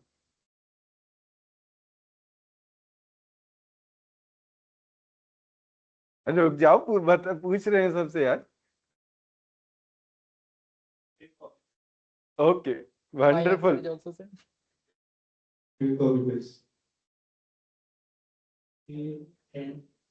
10? Okay, something close, something close. Okay, okay. सारे लोग एक साथ जवाब दे दो जिनको पता है. More than 10. बस इससे ज्यादा बेइज्जती मैं अपनी नहीं करवा सकता. Guys, एक ही दे सकते हैं. Come on. मतलब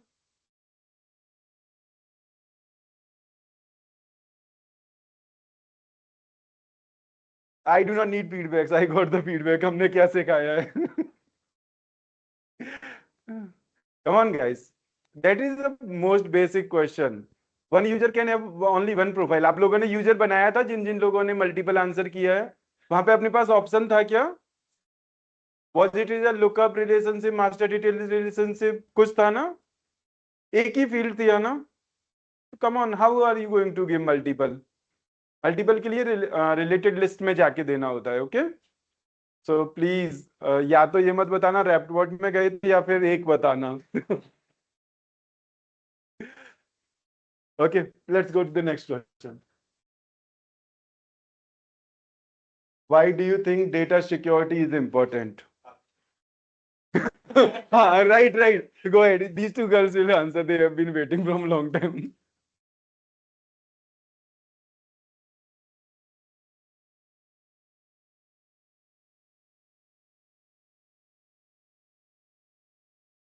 So we have to secure the admin data, so we have to do data security and nobody else can log in on that profile. Wonderful. Go ahead. Give mic to the next team. Copy paste. Preeti, you want to give a try?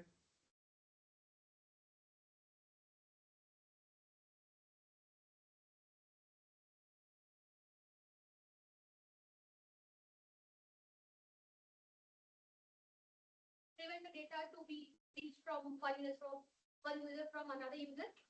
That's where this data security is important. And we saw on this two page. The one is profile, one is permission set. And if people can get a chance, they can explore other security models as well. Wonderful answer, Preeti. Thank you. You are going to win this one. I can give you mouse pad also to her. She also tried. Good. What was your name? Thank you, Ananya. Let's go to the next question. Done? Woohoo!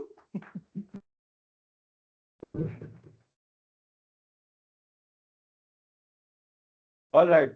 So, very good job, those who have completed the workbook.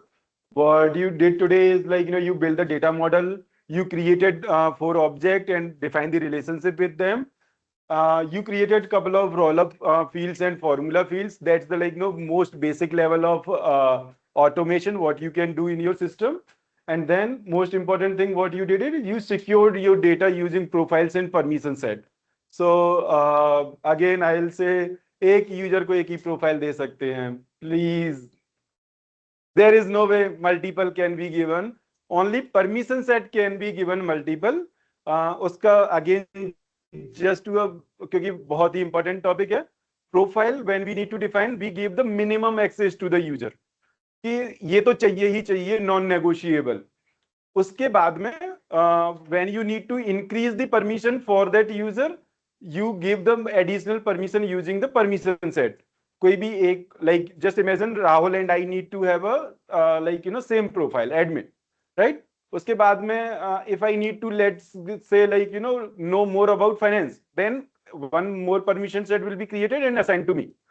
And if Rahul need to have more data around, let's say, marketing team, so one permission set will be created and that will be shared with Rahul. Okay, that's how things goes. So please remember this, because we have to give you the certificate. We are not going to skip the certificate. And if you show certificate and say multiple profile, it will be a little hard to digest for us. Cool. Let's go to the next one. Okay, before we go further, do we have any questions related to any topic what we covered today? Anyone want to ask any question related to the topics? No? Let's continue. So these are the primary learning what you guys have done. So if you wanted to take a screenshot of that, feel free to take, because these are the key learning of the overall session. All right. And I wanted to see them in the LinkedIn. If you are if you want to win the Amazon voucher, because I wanted to advertise like primary the learning part. कि ये सीख के आए हम लोग. So that stays with you. Okay. Then we will move further. Continue.